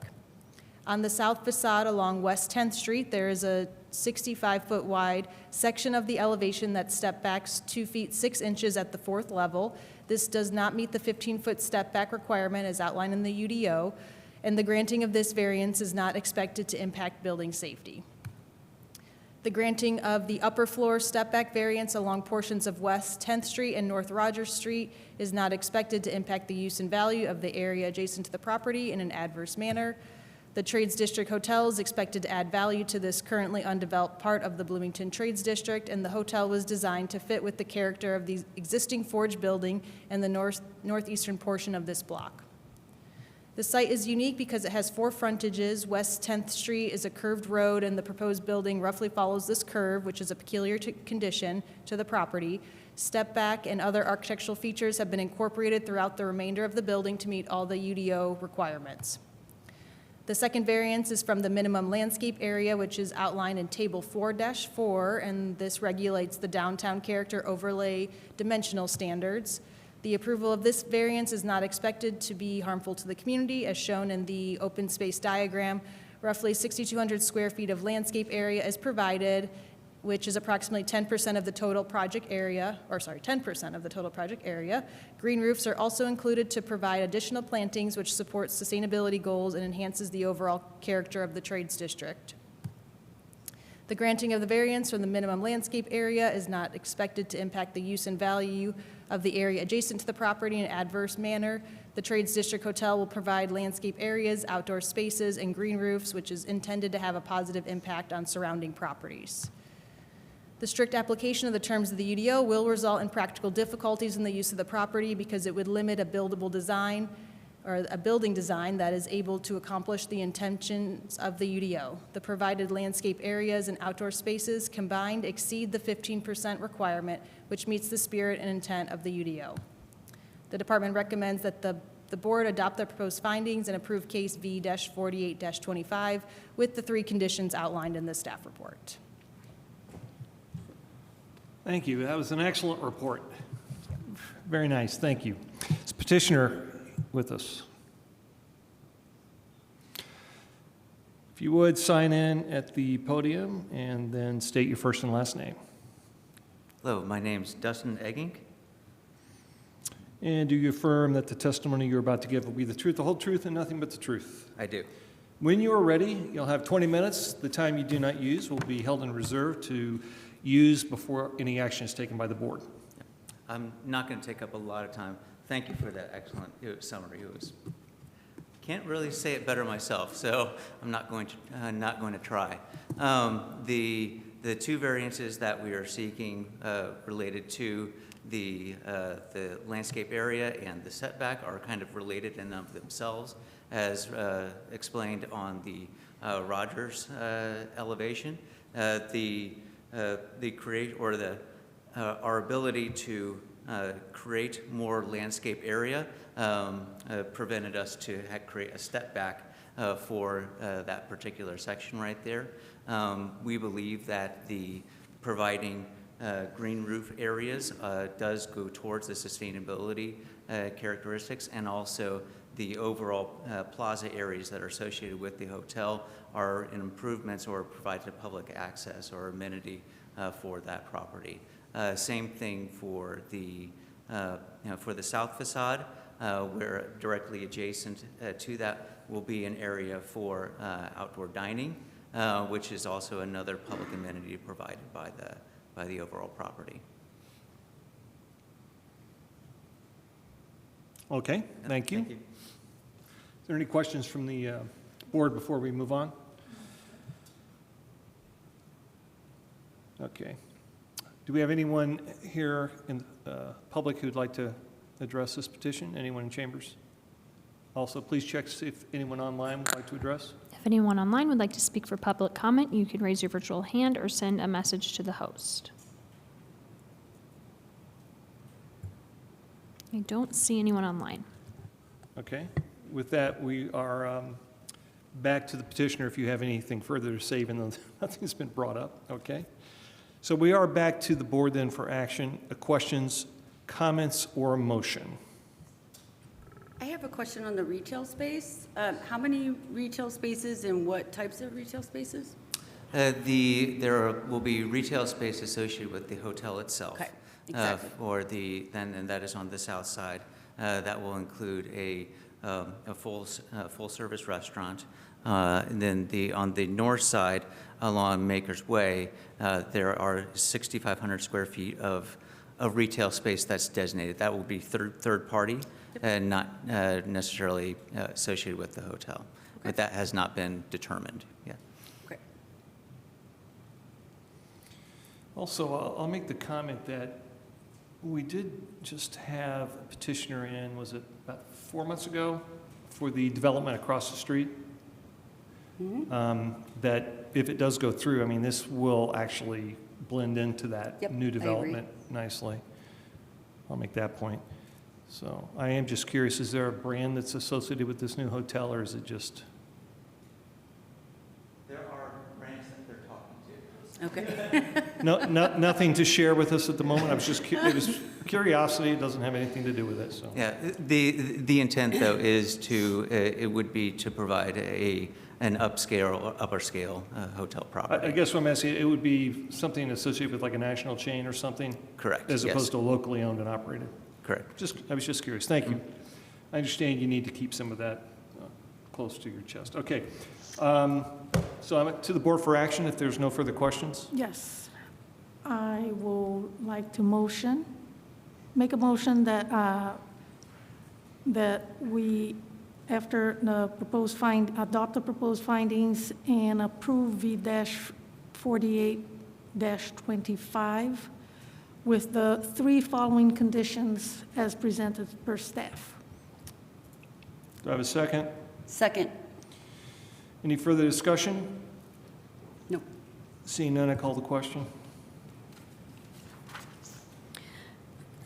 Kutsenko, Yes. Throckmorton, Yes. Burrell. Yes. Thank you. And V-48-25 is approved as presented. Thank you for your time and your attention on that. And good luck. It looks like an interesting, fun project. So good luck with that. We'll expect to see it done next month. I would say as a downtown resident, Toot sweet. as a downtown resident, it's amazing to have more places to eat that are different, rooftop bars, different. So, thank you. Somebody go fetch John. And let the record show that Mr. Fernandez has rejoined us for the hearing of B-49-25.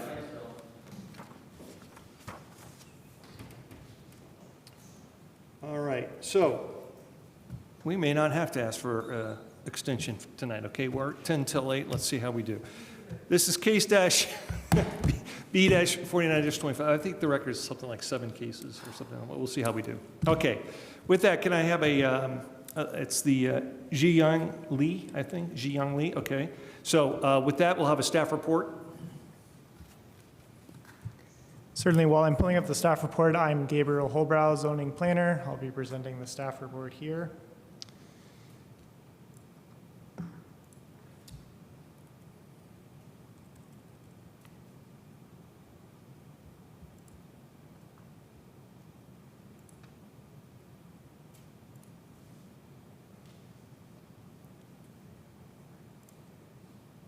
Okay, this is a variance for property at 2616 South Pages Way. It's on the southeast side of town on a cul-de-sac that's just off of High Street. Basic information about the property, it's a single-family house. It's proposed to remain a single-family house. That part's not changing. This is a view, aerial imagery by Eagle View purchased by Monroe County from the north. So this is looking at the backyard, the back of the house, about a year ago. This isn't the best quality photograph, but you can see the back of the house. You can see that there's a deck there on sort of the right, which would be the west side of the backyard there. Here is a top-down view. North is up here. This is the existing site. The property is approximately a trapezoid type shape. The rear yard is there at the top. So the existing house is just over 31 feet from the rear property line. The proposal is to build an addition approximately where the deck is. That would be just over 16 feet from the rear property line. So because the minimum rear setback is 25 feet, they need a variance. That's why they're here. I'm going to do this very abbreviated. If you want to go through, you can look at the packet or we can discuss them. First criterion, staff recommendation is not be injurious. Second criterion, staff's recommendation is that it will not be injurious, or excuse me, not substantially affect adjacent properties. Third criterion, so this is the one that's a little tricky. Staff's proposed finding is that there do not appear to be any practical conditions on the property that result in a practical difficulty. So we're recommending a finding of no practical difficulty. The property exceeds the minimum lot size for the zoning district and is similar in size and shape to all surrounding properties within the subdivision, including other lots along cul-de-sacs. The inability to add the desired space in the ground floor does not result in practical difficulties in the use of the property. The property's already been developed with a 3-story residence and provides living space and bedrooms that are consistent with other dwellings in the surrounding area and consistent with reasonable expectations of current and future owners or occupants. I'd just like to highlight that the question of whether this is a practical difficulty is really the only difference between the petitioner's submission and staff's recommendation. Everything else we pretty much agree on. What the situation is, what their goals are, the feasibility of other ways to achieve those goals. So really the only difference is staff recommends, based on an understanding of what practical difficulty means in the code and in past precedent, court cases and so on, our recommendation is that this is not a practical difficulty. So considering feasible alternatives and the goals of the petitioner and the goals of the city, based on the written findings, the department recommends that the Board of Zoning Appeals adopt the proposed findings and deny the requested variance. Thank you. Thank you. The petitioner is here, and if you would come forward and sign in for me, please. And then state your first and last name.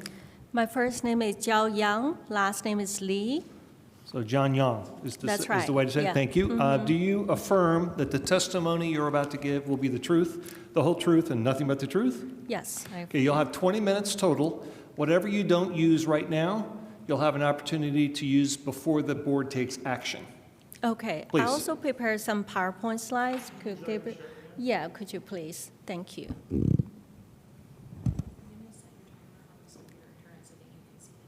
Oh, okay, great. Thank you so much. Okay, good evening, members of the board. Thank you very much for the opportunity to speak. My name is Jiaoyang Li. I'm the owner and the resident in the property 2616 South Pages Way.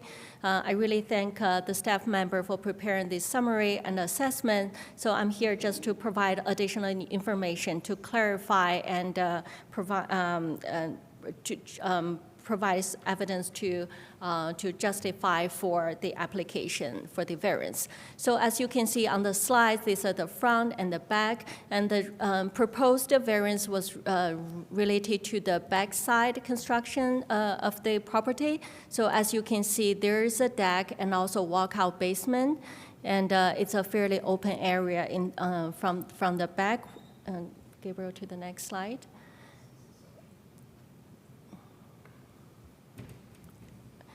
So this is the floor plan on the first floor. So we have the garage on the left side, and we enter, and then that's an open area with the space for living, dining, and a kitchen. And we have very small room on the right side. That's a small dining area. And we have the living area on the right side. And then you can see the existing deck that is in the north side of the picture. And there is stairs. There are stairs on both sides of the deck. Okay, next slide. So our deck is original, so the house was built 21 years ago. We moved in 9 years ago, so the deck has now been replaced, and there are a lot of damaged areas and areas that were not safe for the family members to use the deck. You can see some of the broken parts, and it requires replacement, repairs. Go down. The next one. And also our family, we have a big family, and I have 2 kids and young kids who likes to play on the deck, and it's not safe for her to play now, and the deck is high. And also my father is 74 years old. Both my father and my mother are 74 years old. My father is permanently handicapped, and he cannot climb stairs. He has to use a wheelchair to move. Okay, the next page.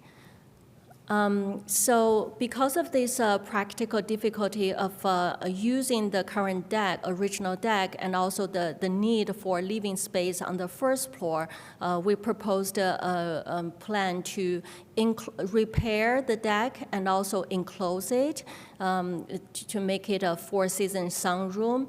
And we also want to just build along the deck, not creating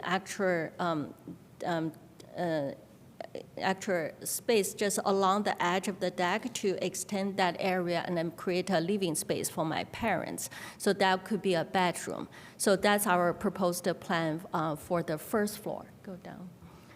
And if we will also have the plan to keep the original architecture, original design, materials, and be compiled to all the requirements, building codes of in this area. So we will maintain the exterior appearance of the house, and that will add value to the house and also to the neighborhood.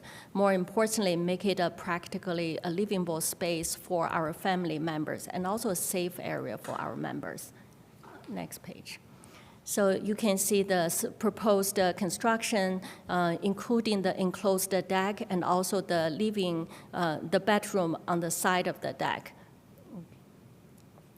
However, when we initially we look at the satellite map, we thought that we had enough setback. But when we did the survey and did the survey of the house, we realized that the current deck is only about 16 feet away from the rear border.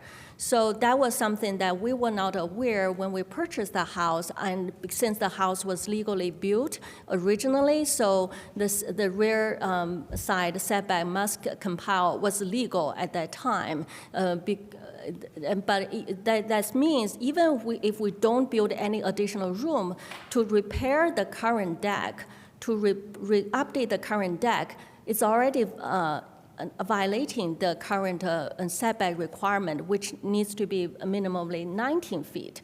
So that means even if we just repair the deck for it to be a safe area for our daughter, for our kids, for parents, we need to apply for variance. Okay, the next slide. As you can see, our house is the one with the blue circle on it, so it's back into a very open area. I completely agree with the staff that building the house will not violate the criteria 1 or 2. It's not injurious to the public because we are back into an open space that belongs to the church. We don't have any residents behind our house. And also, it's the existing, okay, the next one. I just want to provide more additional facts for you to consider about the criteria 3, which is about the practical difficulty part. So I want to provide 3 facts. The fact 1 is that the lot is not similar to any other cuticle lots in this neighborhood. As you can see, next slide, okay. So, okay, next slide. Yeah, sorry, already covered some. So as you can see, this is the street map, and our house is in the end of the cul-de-sac. And typically, there are no houses in the very end of the cul-de-sac, especially when it is so close to the rear boundary. So our house is unique in that case because the shape, the size is not a problem. The problem is the shape. It's a very narrow lot, so that doesn't leave us even enough setback for repairing the current deck. Okay, so the second fact we want to see that this current deck is lawful, originally non-conforming structure with a 16-feet setback. So this was built 21 years ago, and this was legal then, but this is not a difficulty that we created. This was not, this was compatible with the requirement back then when it was built. So it's impossible to rebuild or repair without a variance. Okay, the next fact. Additionally, although we have bedrooms, we have 5 bedrooms overall. 4 are upstairs on the second floor. 1 is in the basement. There's really no living space, accessible space for somebody like my parents who need a wheelchair access. So these are the practical difficulty we currently have. That probably was not clear in the original application. I want to present this evidence for you to consider. So to summarize about the practical difficulty, the strict application of the UDO prevents us from rebuilding or repairing a legally built but now unsafe deck and creating the only feasible first floor accessible space for people with disability. And also, it prevents us from making reasonable, safe use of the home due to its original design and the lot geometry. So these conditions are physical, peculiar to this property, and not self-imposed by us, and it can be relieved by the variance. So I believe that this will meet the criteria 3. Yeah, that's all my statement. How much time has she retained? Okay, thank you. Is there any questions before we go to the public? Okay. Anyone from the public in chambers who'd like to address this petition? Seeing none, anyone online? If you would like to make a comment online, please raise your virtual hand or send a message to the host. I don't see anyone online. Okay, there hasn't been any questions or comments, but it goes back to the petitioner at this point that you can use the remainder of your time if you so choose. Do you have anything you'd like to add before we go to the board for action? No, I don't. Okay, so at this point, the only back and forth will be if a question is asked of you. So please stay there and we'll see if there's any questions from the board. At this point, it's back to the board for action or any further questions or comments. I guess this is a question for staff. So we're talking, Gabriel, we're talking about 3 feet here. Between 16 and 19. That's for the deck itself. There's the UDO has exceptions to setbacks for decks. So wait, hold on. How many feet did you say? Well, I want to know, so if they do if they're going to do the addition, what is the setback for the addition? The required setback would be 25 feet, and they're proposing just over 30. No, sorry. They're proposing 16, so just over 16. So 16 to 25 is 9. 9 feet. Yeah, so it's 9 feet off of. So what you're saying is that the decks have a different setback? Yes, that's correct. A deck can go 6 feet into the required rear setback. So effectively, the minimum rear setback for a deck is 19 feet. The current deck is approximately 16 feet from the rear property line. It is lawful nonconforming, as the petitioner stated. As a lawful nonconforming feature, it can be repaired. There's no problem repairing it at all.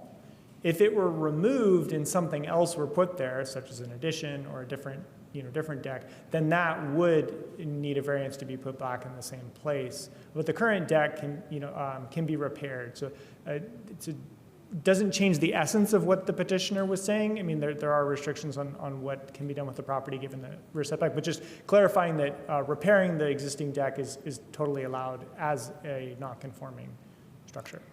Okay, so the sticking point here is because they want to do an addition that would be the same footprint as the deck, Correct, yes. the existing deck, sorry. Well, the proposed addition is a little wider east-west than the existing deck, but the setback of the proposed setback of the addition is essentially the same as the existing setback of the deck. Yes, so you mean the width would be, on the back of the house would be bigger, but the setback would be the same for the addition? That's what you're Yeah, saying? within a few inches of the same, yes. Okay. But so if they were to do an addition, they wouldn't be able to do it at all because there's not 25 feet. You could do maybe an 8-foot addition, which is not, I think we calculated it out something like that. I mean, so you could, but you can't get it practical. You can't get a bedroom out of it. Yeah, It could go up. The house could potentially have another story. But well. in theory, that at least. would- Yeah, well, yeah, that's a theory. What is the city's response to the issue of a wheelchair-bound person who's trying to enjoy the use of their home, which is also part of the UDO? Absolutely. So I think that the way that we look at it is that is definitely a desirable thing. That is for someone to have that, and the providing that at this location is not possible without taking out some of the existing living areas. Like if the living room were converted to a bedroom, or I believe there's a garage on the ground floor if that were converted to a bedroom. But practically speaking, given what the petitioner is looking for, that's not possible. And so that is It's not possible within code. Yes. Thank you for that clarification. Yes, it's not possible within code and meeting exactly what the petitioner is looking for. However, staff's analysis is that this isn't ideal, but it does not meet the standards that we understand for what is a practical difficulty of the property. You can't necessarily do everything everywhere. And this is the case where maybe that particular configuration is not feasible, but it's within the expectations of what you know. So the relief from BZA of a variance to allow for building, to allow the person who's living in the house to enjoy the use of the house that happens to now be wheelchair bound, that's not a valid variance? Well, I mean, it's certainly valid for them to request it, and it's up to the board to decide Sure. whether it meets the threshold of practical difficulty. Staff's recommendation is that it does not.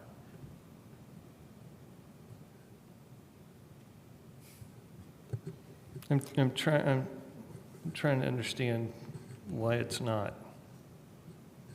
Expand on that a little bit more. Why is that not a reasonable? Why does the staff think that that's not reasonable to grant a variance because of that? What's the other remedy?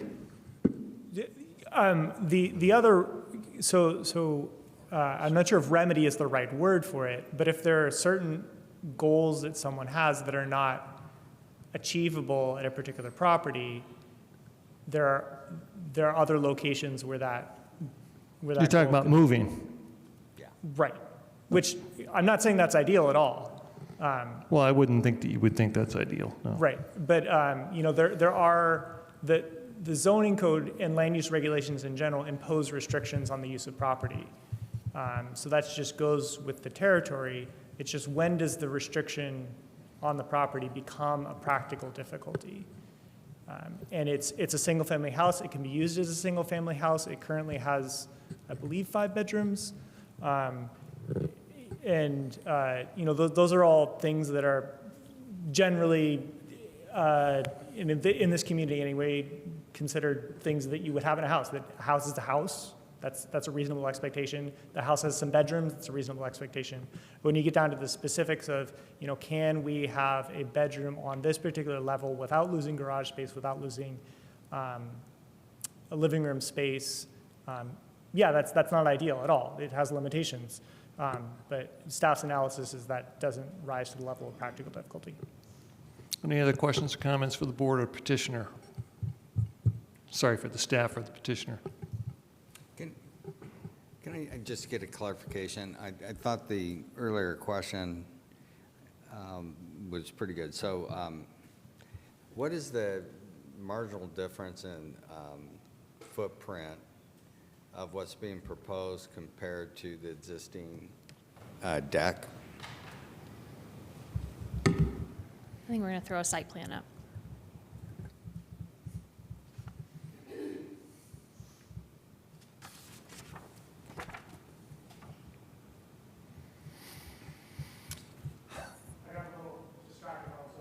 Sorry, I got a little distracted while we're looking for it. What is the marginal difference between what and what? What's being proposed compared to the existing deck? Yeah, so this is probably the easiest way to see it. This is the existing site. We're looking at the top of the image. And that's proposed. So I'll go back, existing. Does that say 31? Is that what that is? Can I clarify that? That's not correct. So we are now changing the setback. The current deck is where where that room is. The chart, the comparison is incorrect. So we are keeping the current footprint of the deck, which is enclosed that, and then along that border, we build we extend that border of the deck. So one thing that's confusing is the dimension that shows up there. This is 31 feet. That's going to the house. Right. That's not the Understood. deck. Understood. So this, where it says 16 and change, that also is where the deck is. So that number is not changing, or it's not So changing. that 16 foot that we're looking at there would touch the edge of the deck currently. That's correct. Yeah. All right. I just want to make sure I understood. So, to John's point, it sounds like what you're saying is that you're not really getting any closer to the back fence by enclosing or rebuilding. Okay. Any other questions or comments from the board? If not, we're at that point where we would entertain a motion.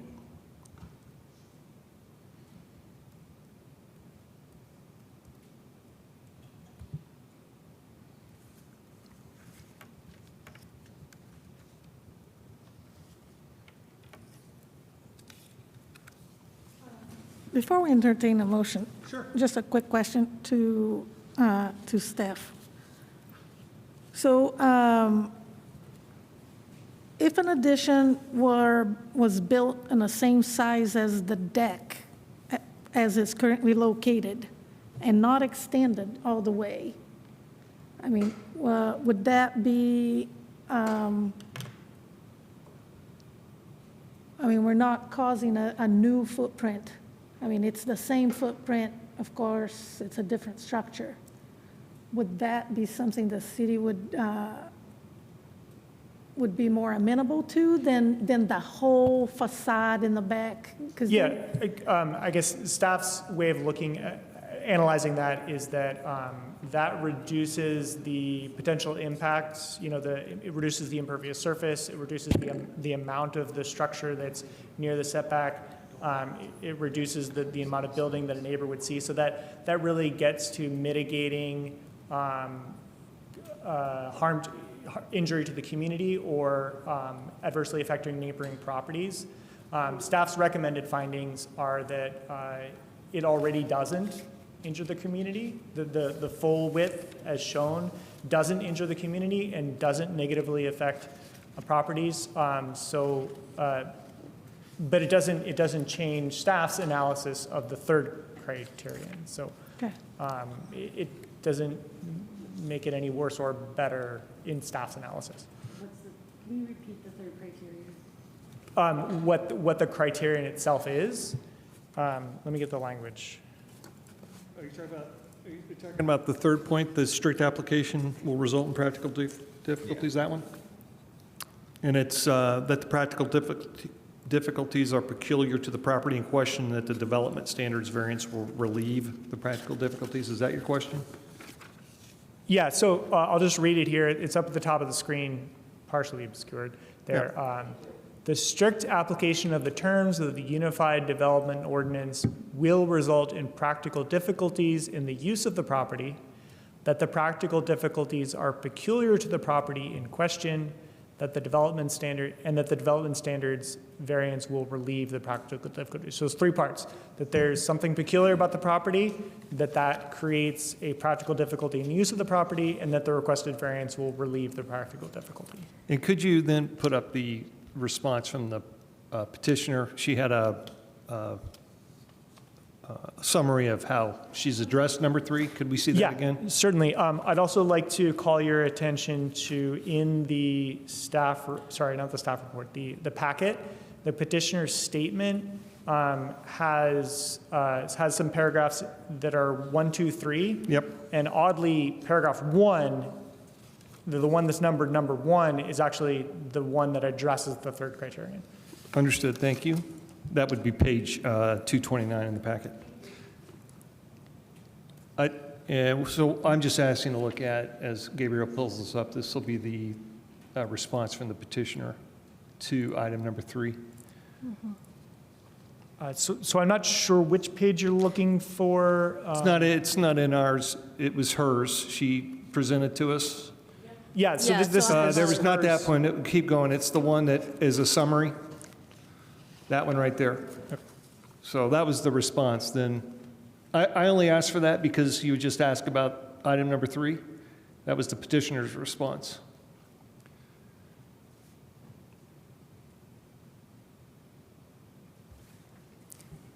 And part of this would be, you know, in your mind, is that a finding of facts that would be an alternative to what the city is presenting?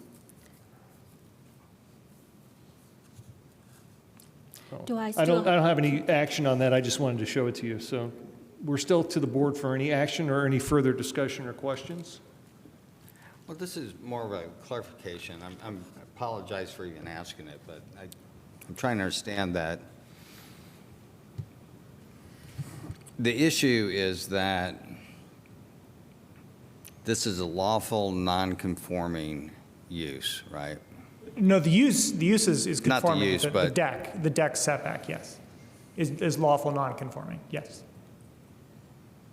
Because the current zoning would what? Make it a smaller deck? Yeah, or not as close to the rear property line, yeah.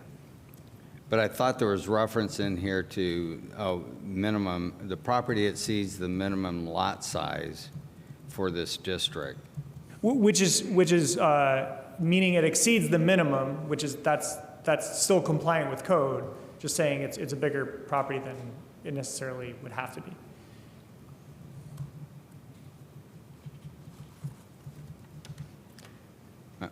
Okay.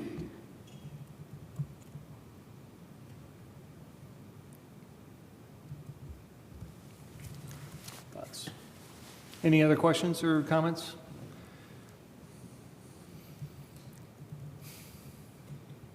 Man, our code is a mess. I said our code is a mess. It is.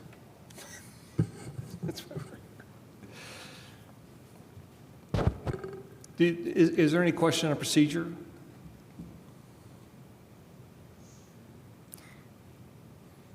Do I still have chance to speak, to use the? Not unless we ask a question. Okay. It's complicated, but once we give you that 20 minutes, you Okay. can't present anything new. However, if we do ask you a question, you can absolutely respond to Okay, it. sure. So are we talking essentially about 9 feet? Well, what you're talking about essentially is they have a non-conforming deck that they can fix, quote-unquote, rebuild, so Yes. it's within code. That's not a problem, okay, in its current footprint. The Okay. request is essentially to change that into an enclosed structure and extend it. Okay, so here's my question for staff. So if that deck was in fantastic, perfect condition, then the variance is still the setback, correct? Yeah, So I because kind of it's a take change the- of the structure. I take the deck condition a little bit out of it, because if the deck was in perfect condition, then we're still talking about a setback number. Yeah, correct? it's, And then it's a, then it, the deck is irrelevant because it's essentially grandfathered in. Exactly. So what you're talking about is, are we going to provide an addition? she wants to do a new, it's new construction. She wants to do new construction for So the a deck is irrelevant at that point. gentleman and a wheelchair on the first floor. Yeah. Okay. If I could speak for the city, that's essentially it. I mean, she's asking to build something that's out of code. Yeah, so the rear yard setback is 25 feet. She's asking to build where she's only She's 9 feet over. where she's only 16 feet from the rear yard. Right, but she wants right? to go 9 feet But just over. in this case, there happens to also be a deck there that's at that same line. So you can like get an idea of how deep it is. Yeah. So, it goes to the questions of, is it injurious, to the public because there's already a structure there? So, but to find alternative facts to say, here's why we would allow that construction is our, go ahead, John. Not yet. I was trying to read. So we're within, to help too, we're within the construct of what this board does by saying, hey, we would allow that construction, but we need to provide a rationale for why that is. I wanted to show the petitioners three points in response to ask whether that was, to your point, is that enough to say, oh, that's a valid rationale that would allow us to vote to allow that to be constructed? And then Flavia, I think, had some questions about what if you just rebuild over the current footprint as opposed to extending it, et cetera. So there's nuances there as well. You sure can. Go ahead. Ms. Lee? Yes. So would you be opposed to building on the footprint of the current deck instead of extending all the way to the back? Do you see what I'm saying? So it would be 16 feet, well, This right here. I don't know the measurements there, but, of your deck, but And look at this. would that be helpful? So then you're not creating a new footprint. You already have an existing footprint where the deck is. I am just asking a question, Yeah, and you can say what. yeah, so I need to check the feasibility of converting that deck space with the current foundation to a bedroom, because the current condition is not strong enough to hold the construction of the Correct. room, because it's. Yeah, you will need a foundation anyway. Yeah.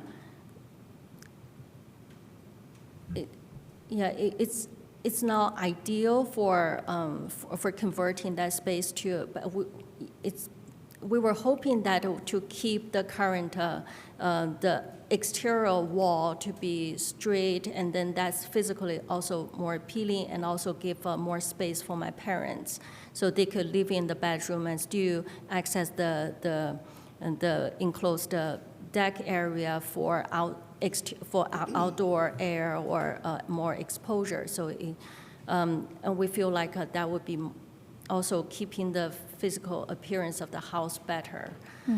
Yeah, I think the major disagreement between the proposal and the staff assessment is the interpretation of a practical difficulty, because there was no disagreement about the previous two period. We all agree on that.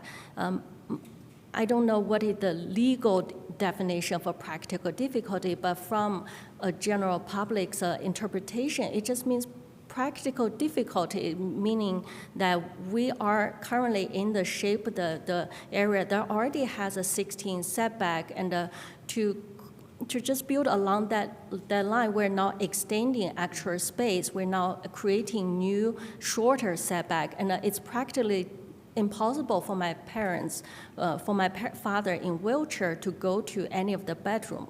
Although there are 5 bedrooms, 4 are upstairs, 1 is downstairs, it's not safe. My biggest fear is that one of them will fall, right? So he's in wheelchair, he cannot climb stairs. So that's what I see the biggest practical difficulty. To conform to that code, if your suggestion is for me to move my house or buy another house for my father, I have even greater practical difficulty. So everyone will age. We all have this kind of practical needs. I feel like the spirit of the code is to create a better community for the residents, for the neighbors. We're not harming neighbors. We're enhancing the value of the neighborhood. We're conforming all the codes. We're solving a practical problem that every household will face to create a safe deck for their kids, to create a accessible living space for their parents when they get older. I feel this is typically the interpretation, the meaning of practical difficulty. I do want to be certain that, say that you were granted the variance to build, you have no intention to add a deck to that as well? Add a deck? No, we will not. So that 16 feet would be the extent to which you would build? Yeah, that's a current setback. We'll keep that. So, yeah. It wasn't in the plan. I just want to make sure that's clear that, there will be no addition of a deck. No. Okay. How many years have you owned the home? I owned it for 9 years. Okay. Yeah. That's irrelevant, but I just was curious. Okay. Do you want to tackle that other issue? Or? This is more of a comment. And again, I know I sound like I'm not trying to pick on people or sound like a jerk, but I just, I'm looking at the proposed finding in number 2. And it just seems like there's a lot of unnecessary language that I think is kind of superfluous, and it confuses the issues. I mean, it references that, the budding property to the north is a non-residential use. And then it hypothetically talks about, well, if it ever developed, then it might have some kind of less aesthetic visual separation between the buildings than desirable for this location based on the setback standards for this zoning district. I don't know what that means to begin with, but I just find that's like saying the aesthetics of all those houses. I mean, I don't know what it means, and I don't really see the value of including that. I mean, it's owned by the church. It's a non-residential use. It's a fact. And so if somebody decided to somehow redevelop that property to, that's a choice they would make, and there'd be a pre-existing aesthetic that they would be looking at, and that would be a choice they would make or not make. But I just think I don't know what the purpose of that language is. I would also have you look at the building at 2627, which is to the east, and 2624, which is to the west. The edges of their structure, it looks like decks, but they are extended out even past that 16-foot of the building of the 2616 in question. So there is already in that area. It's very odd because it's this cul-de-sac, and it's also, I think, less of an issue to find a way to provide a variance because it is abutted against essentially an empty, open space. And the petitioner is not really asking to encroach any further than they're currently encroaching. They currently have a 16-foot setback for all practical purposes.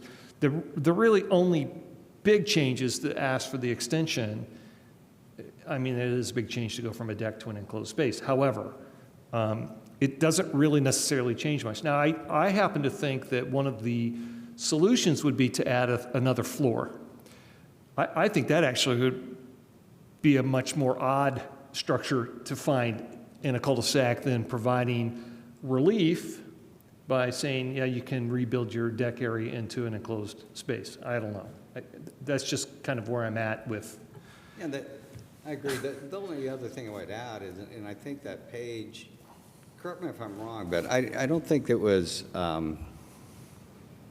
developed substantially later than like Cayenne Lane or Cheyenne Lane, that whole area. That was all developed in relatively the same period of time as compared to further south where you get into Stratford and Kensington. But I mean, if you look at the neighborhood as a whole, I don't see how this addition would be radically different in scale and proximity to adjoining properties as the development on Cheyenne Lane. Well, just even look at Page's Way, because the Yeah. building there that's on the East Rock Creek Drive on the west side sits up against that fence much closer.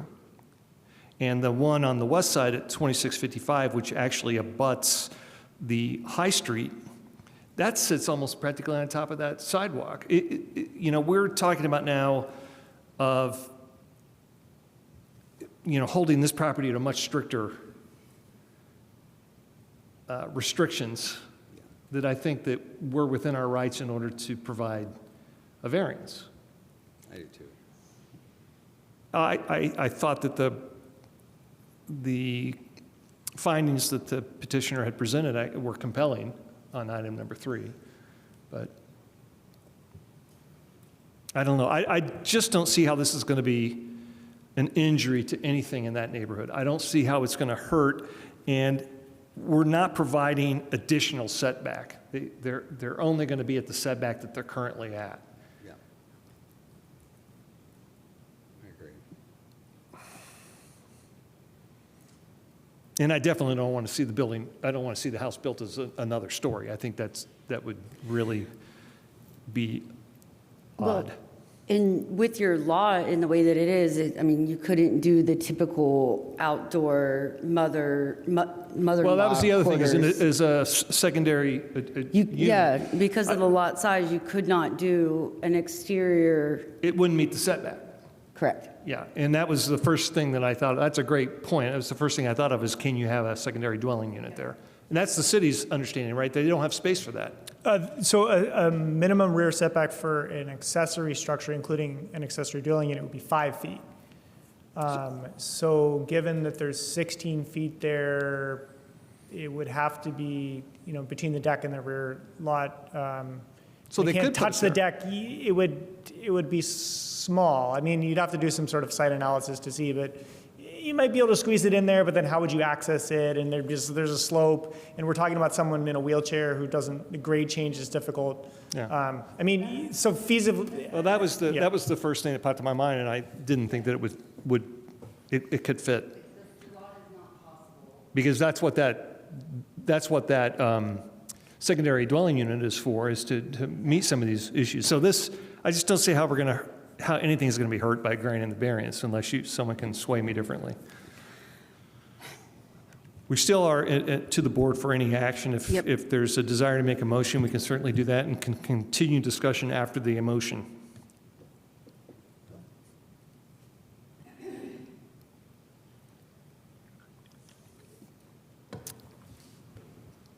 I'm just trying to find the page.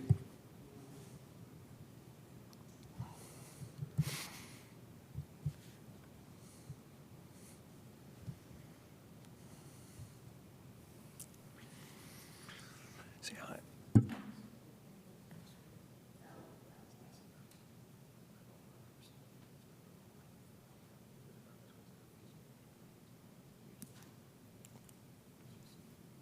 The feasible alternative is you have to move.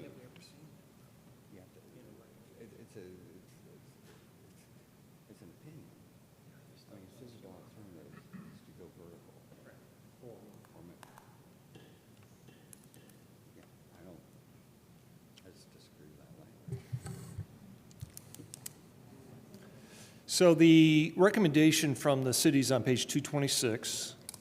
And the recommendation from the city is the department has considered feasible alternatives, the goals of the petitioner and the goals of the city that were the basis of the standards within the UDO in reaching their recommendation, the department's recommendation. So based upon the written findings that they provided us, the department recommends that the BZA adopt the proposed findings and deny the requested variance. That's what's being recommended by the city. Now, with that, do we have a motion?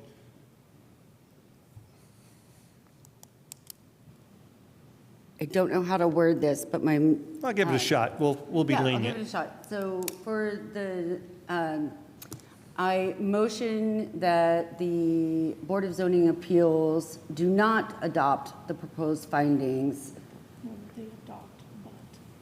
They adopt the proposed findings and approve the requested variance. With a third finding. Presented by the petitioner. Well, I mean, you could So simplify. thank you for. She can simplify it thank you for by the just saying that patience. she moves for the approval of V-49-25 Okay, to start with, and then we could add the additional language. Is that what you're asking to Yes. do? yes.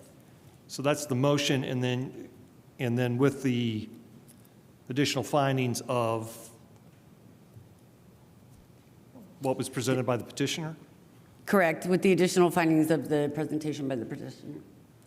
Okay, so that's the motion. Yes. So back to city then, what are we missing off of that then, if we were to make such a motion? I would just like clarification. So we like to do written findings. They get written up. Are you doing the paragraph from the petitioner's statement that was in the packet, or are you doing the slide that appeared on the screen, or both? The slide is So on the screen. motion then includes the findings to be that was presented by the Yep. petitioner on the slide with the It was bullet fact- points, okay? I believe So, it so was- for clarification, let me put the slide that I think I we're talking believe it about. was fact 3.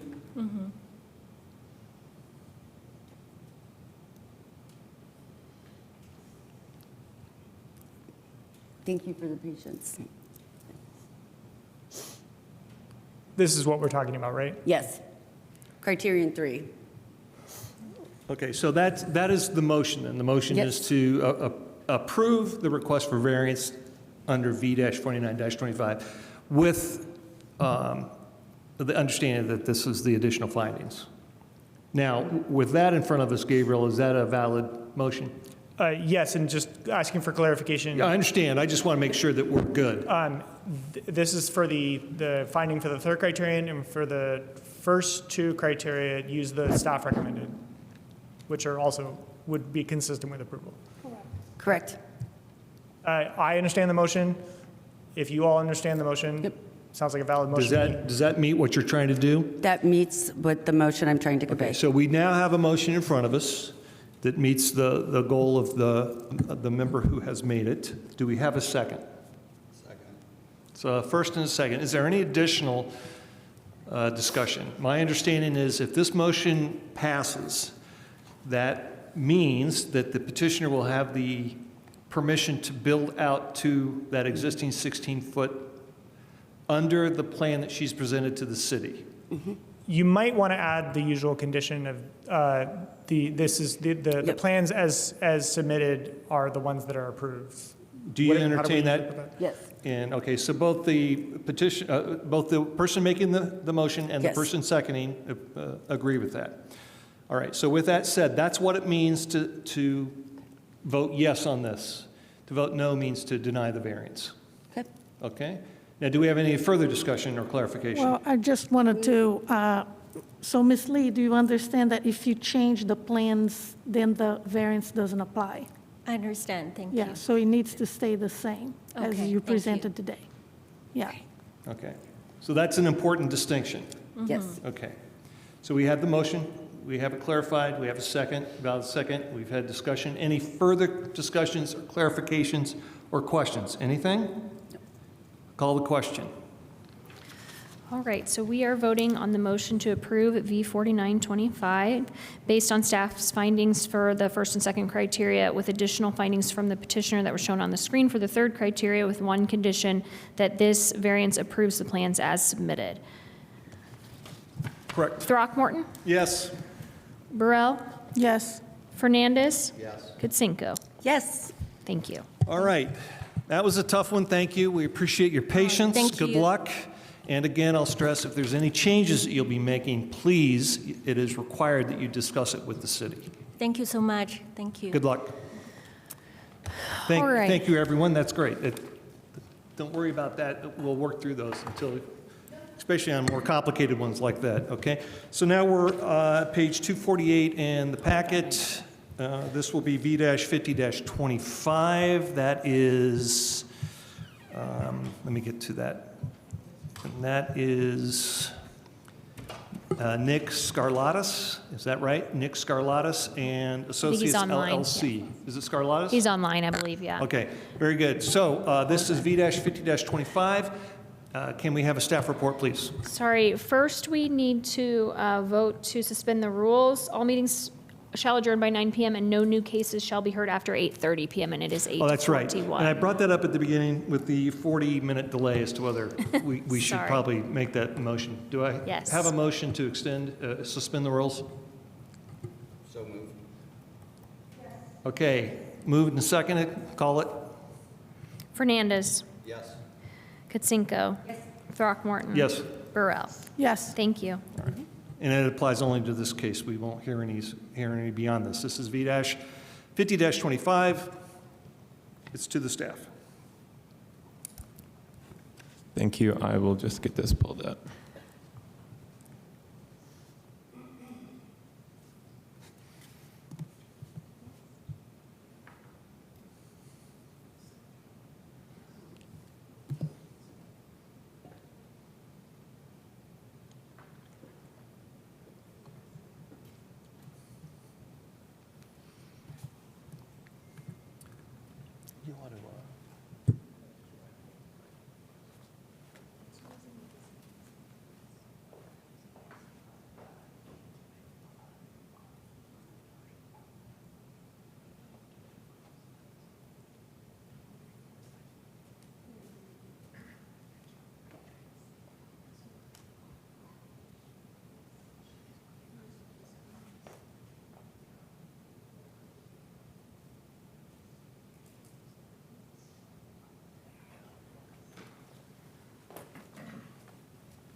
One second here, sorry. Yeah, just when you're ready, it's fine.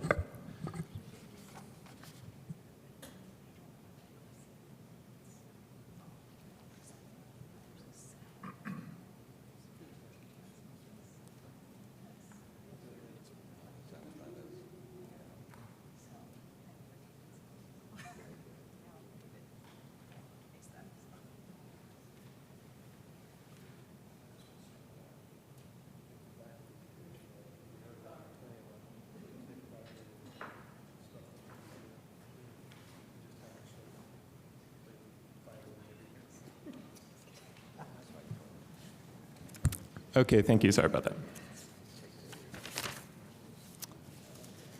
that. So my name is David Brantez, a zoning planner here.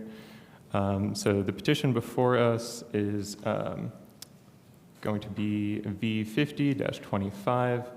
The petitioner is Raina LJS, represented by Nick Scarlatus and Associates. The petitioner is here in person, and Nick Scarlatus is with us online.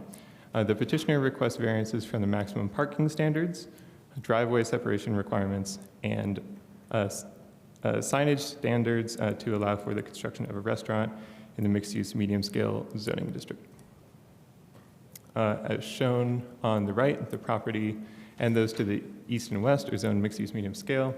The property to the north is zoned mixed-use corridor, and to the south is residential high density. The property is currently vacant, and the petitioner proposes a 2,285 square foot restaurant with a drive-through and surface parking. This is the existing lot. Here is the proposed site plan from the petitioner.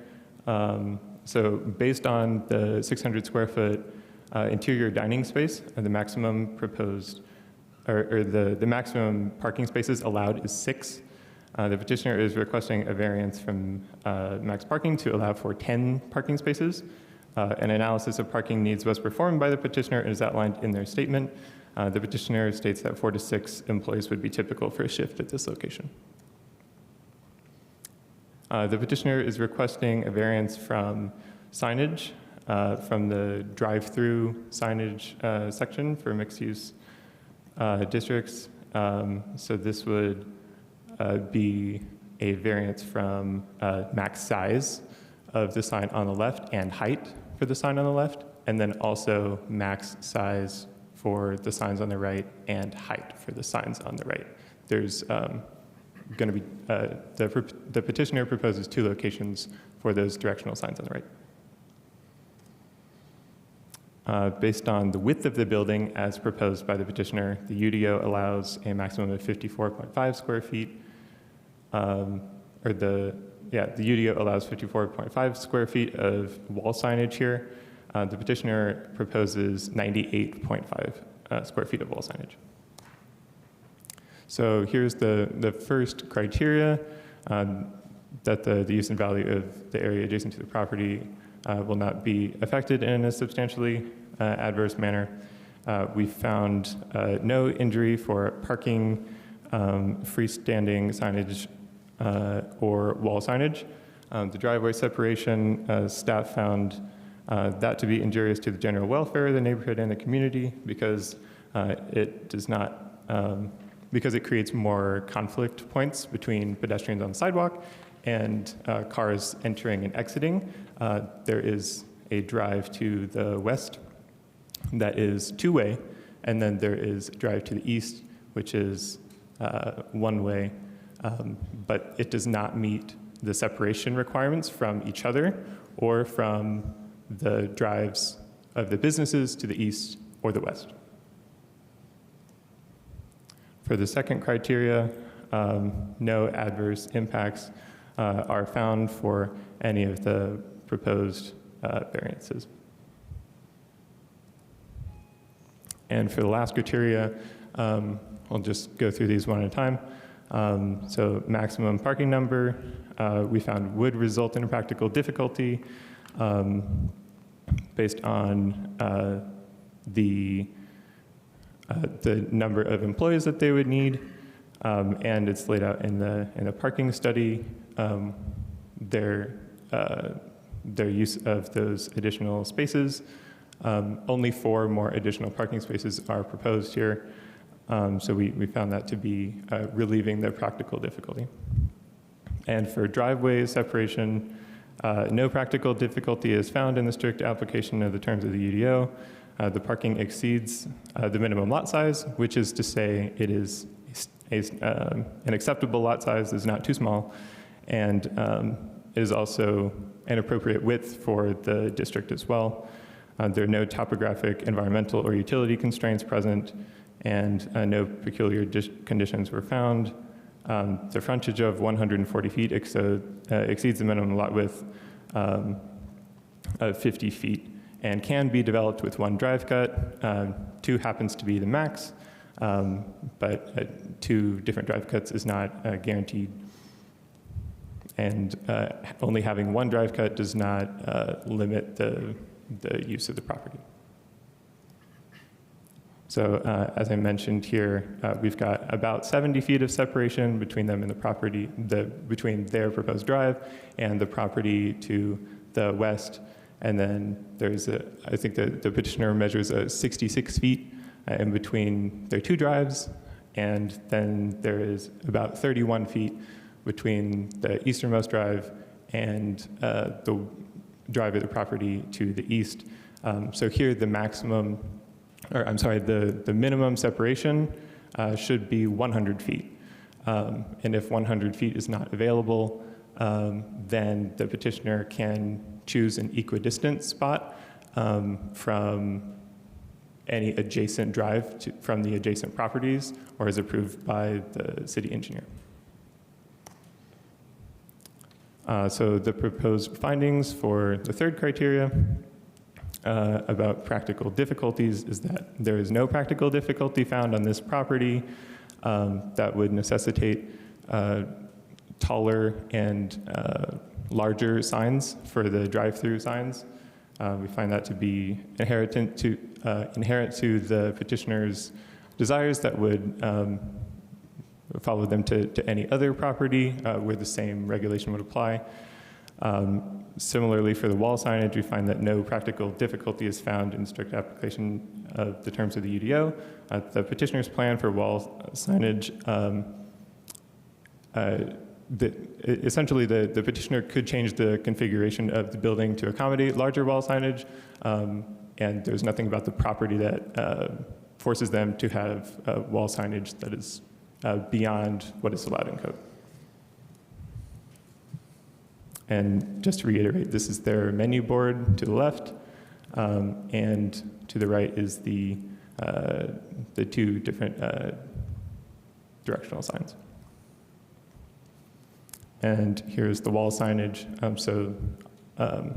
The image on the top of the screen, that is the view that you would see if you were north of the property, and then the one lower is just the west, so you would see it driving along 3rd, going east. So with that, the department recommends approving the variance for maximum parking and denying the variance for drive separation and for the directional signage and the wall signage. The approval of the maximum parking, we would attach 4 conditions to it as seen on screen, including that the number is to remain as the petitioner proposed, and that those parking spaces in excess of the maximum parking number of 6 must be constructed of permeable pavers as is outlined by the UDO, and no other development standards are approved, and the staff level minor site plan is required before the property is to be developed. That concludes my presentation. Happy to answer any questions. All right, thank you. No questions for the staff at this point. I'll go ahead and go to the petitioner. The petitioner could come forward. Sign in, please. When you're done signing in, just say your first and last name for me. Vic Patel. Okay, have you signed in? I'm sorry, did you get a chance to sign in? Somebody might have taken it. Oh, It's just for spelling, so if you just write it out there, that'd be fine. well, that's got to be a first. Someone stole our sign-in sheet.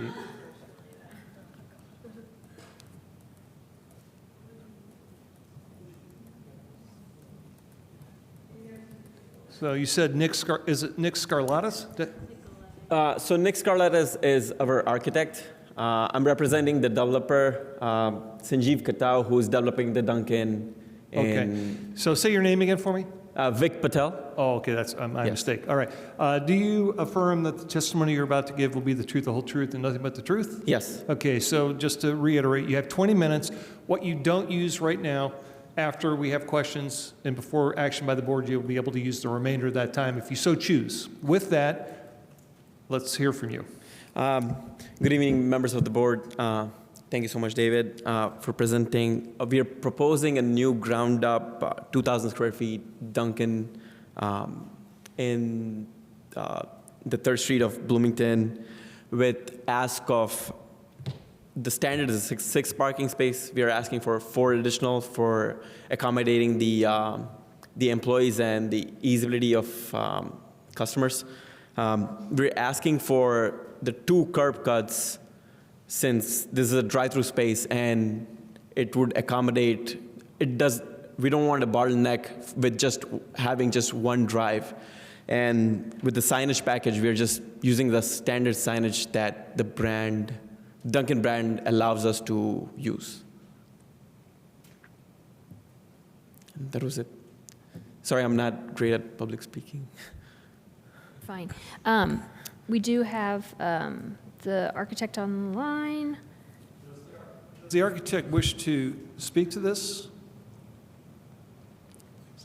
Hello, this is Nicoletta, the project architect for this project. I would like to speak. Okay, say your first and last name, please. Nicoletta Scarlatus. Do you affirm that the testimony you're about to give is the truth, the whole truth, and nothing but the truth? I do. Okay, how much time do they have left? 1912. You have just over 18 minutes left. Go ahead, please. 19. Okay, great. Thank you. Thank you so much. Thank you for the opportunity to speak to this project. I wish I could be there in person, but I wasn't able to be there tonight. A couple of items that I wanna request that the board consider in this project is that this location is a drive-through location, and we did consider multiple options in order to make this feasible. In our discussions and the help of the planning department, this particular site plan was the one that we decided to proceed with because it offered the most compliance to other UDO standards that we would have otherwise had to request variances for. I want to point out to you that this particular site is only accessible from the eastbound direction on West 3rd Street. There is a median just north of our property that does not allow cross-traffic to access the site. So I would like you to take into consideration that we're not going to be having cross-traffic coming in.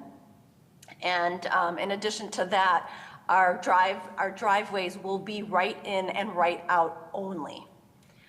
This was definitely something that we took into consideration in proposing this particular site plan, because we do believe that this lessens the possible impact on pedestrian traffic, because we won't be having traffic coming from the westbound lane of West 3rd Street.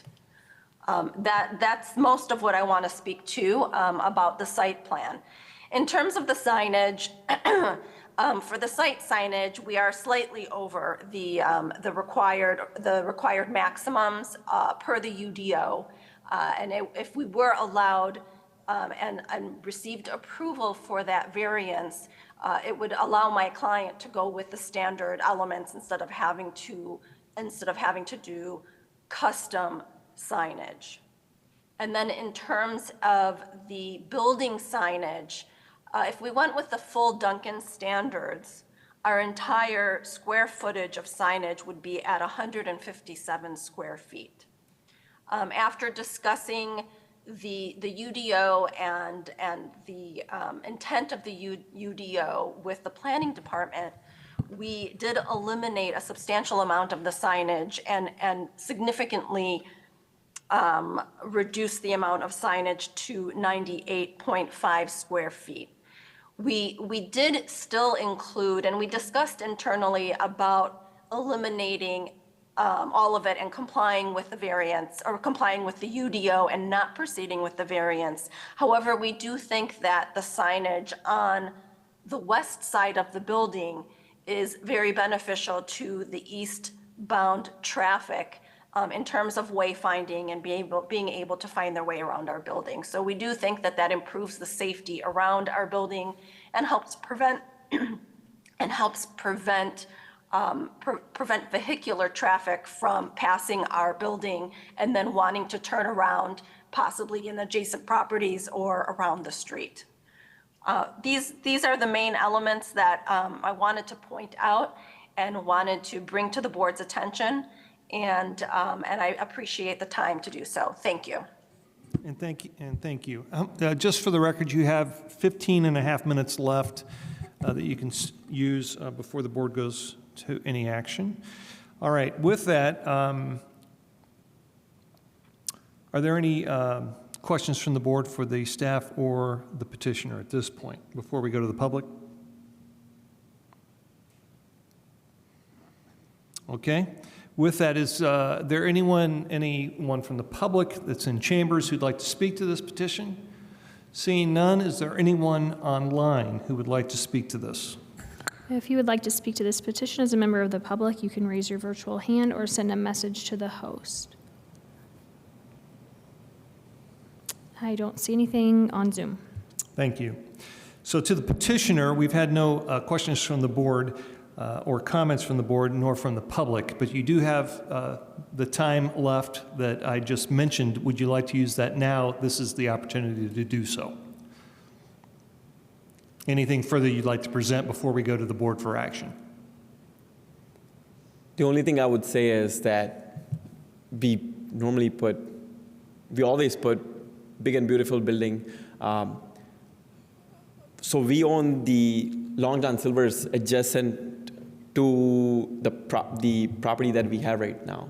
So we own the dirt on it, we don't own the building. But so right now we have a lease to kick them out. So we went back to Speedway saying, if you're able to sell this lot, we'll put a new one, and we'll have the Long John Silvers build a new one as well. But in theory, if we get denied the double drive, basically, if the main thing is the double drive, if we get denied the double drive variance, we might have to we'll have to kick the Long John Silvers out and then just retrofit a Dunkin' into that space. So let me just summarize. What you're saying is if you can't get the double cut, you would essentially vacate the Long John Silvers and put your new building there. Is that what I'm hearing you just say? So if we don't get the double drive, we will abandon this property altogether and then just take the Long John Silvers and then just retrofit into a Dunkin' Donuts. But we're not making any, tearing down the building or anything. We'll just keep the building as is. No, I understood. I just want to make sure I understood. Yes, that makes sense. Yeah. All right. So anything else from the architect while you have your remaining time? Which is about 14 minutes?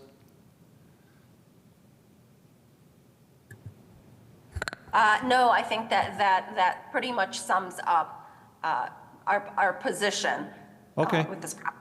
Thank you so much. Sure. Now, at this point, what will happen is we will go to the board for action. There may be questions of you. We will ask those questions, but you'll not be able to ask for more time to present at this point. It'll only be to respond to questions presented to you from the board. Okay? So with that, we're back to the board for action. Questions, comments, clarifications to either the petitioner or to the staff or to make a motion. I have a question for the staff. So on the two driveways, I can't see it from here. I see you have red lines up there. So what are we talking about there in terms of they are too close together? Is that what you're saying? Yes, so in this district,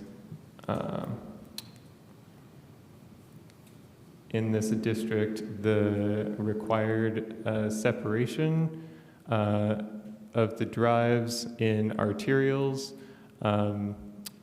would be, I'll just read out the language, no entrance or drive along an arterial or collector street shall be installed within 100 feet of another driveway entrance.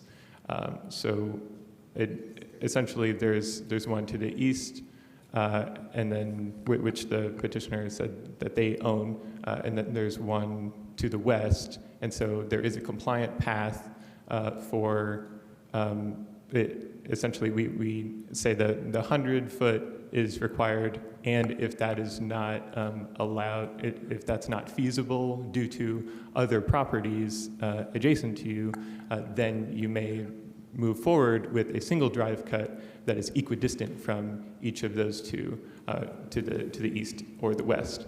Or if there's some other site feature that the engineering department can approve a deviation from the equidistant part, if that happens to be the case. So on this property, it's only 140 feet wide, that frontage along 3rd Street, so they don't have room for separation from the Speedway and the Long John Silver's drives, but they can still put a single drive equidistant. So if they had a single drive, we wouldn't be talking about this variance? Not this one in particular, no.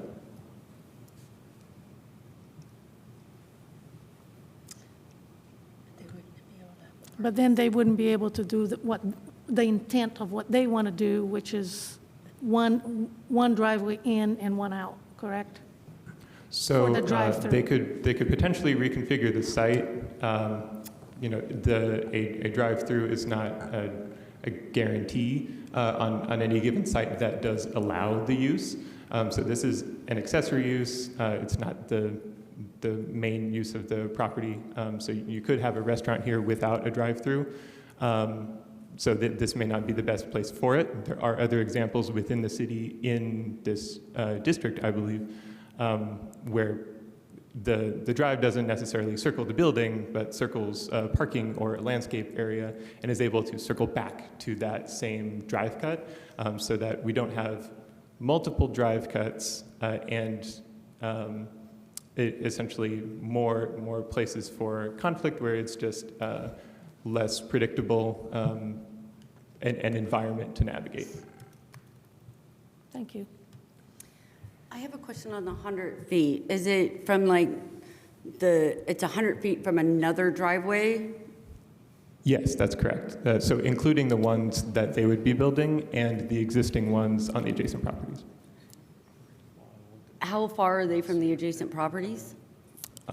It should be 31 feet from the Long John Silver's one to the east, and then it's about 70 feet from the Speedway to the west. And then they've created another space in between those two drives, which is also not compliant, and that the petitioner has stated is 66 feet. Thank you. So I have a question for the petitioner then. The Speedway property, you own the Speedway property? Not the Speedway, but this is being sold by the Speedway to us. Okay. But you own that. You own the Long John Silver's, though? Yes, we do. Okay. Yeah. So you have a curb cut right there on the Long John Silver's, and then you have a curb cut that currently exists in this property that's undeveloped. Yes, that is correct. Did you consider just? Well, we actually thought of having an exit from our drive-through to the Long John Silver's. The Long John Silver, since it's a ground lease, they said.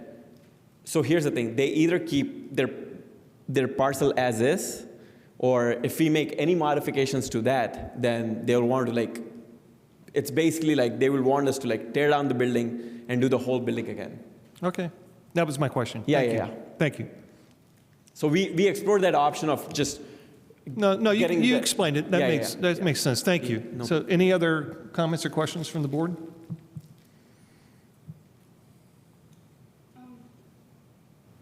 No questions. Do we have a motion?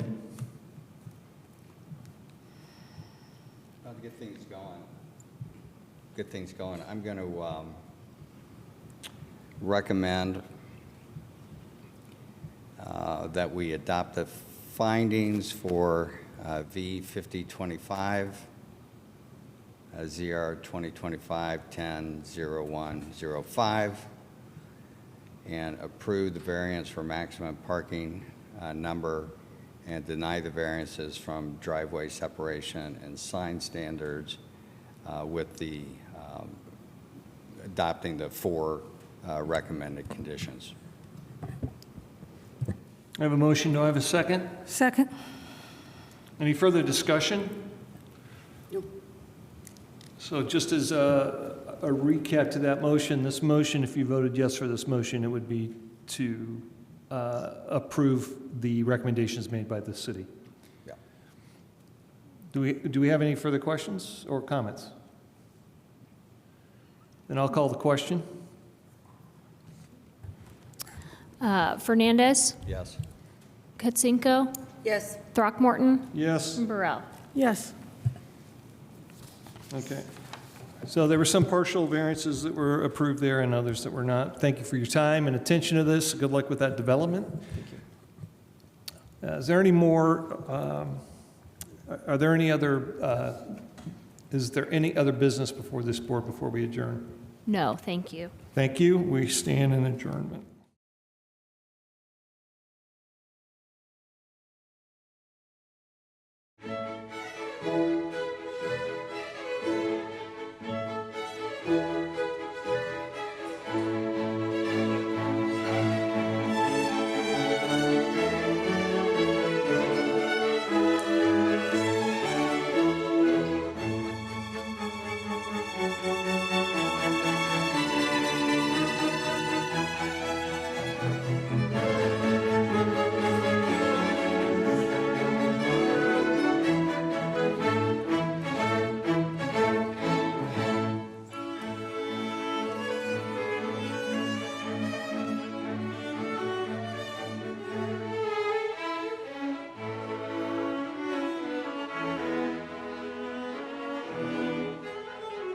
you.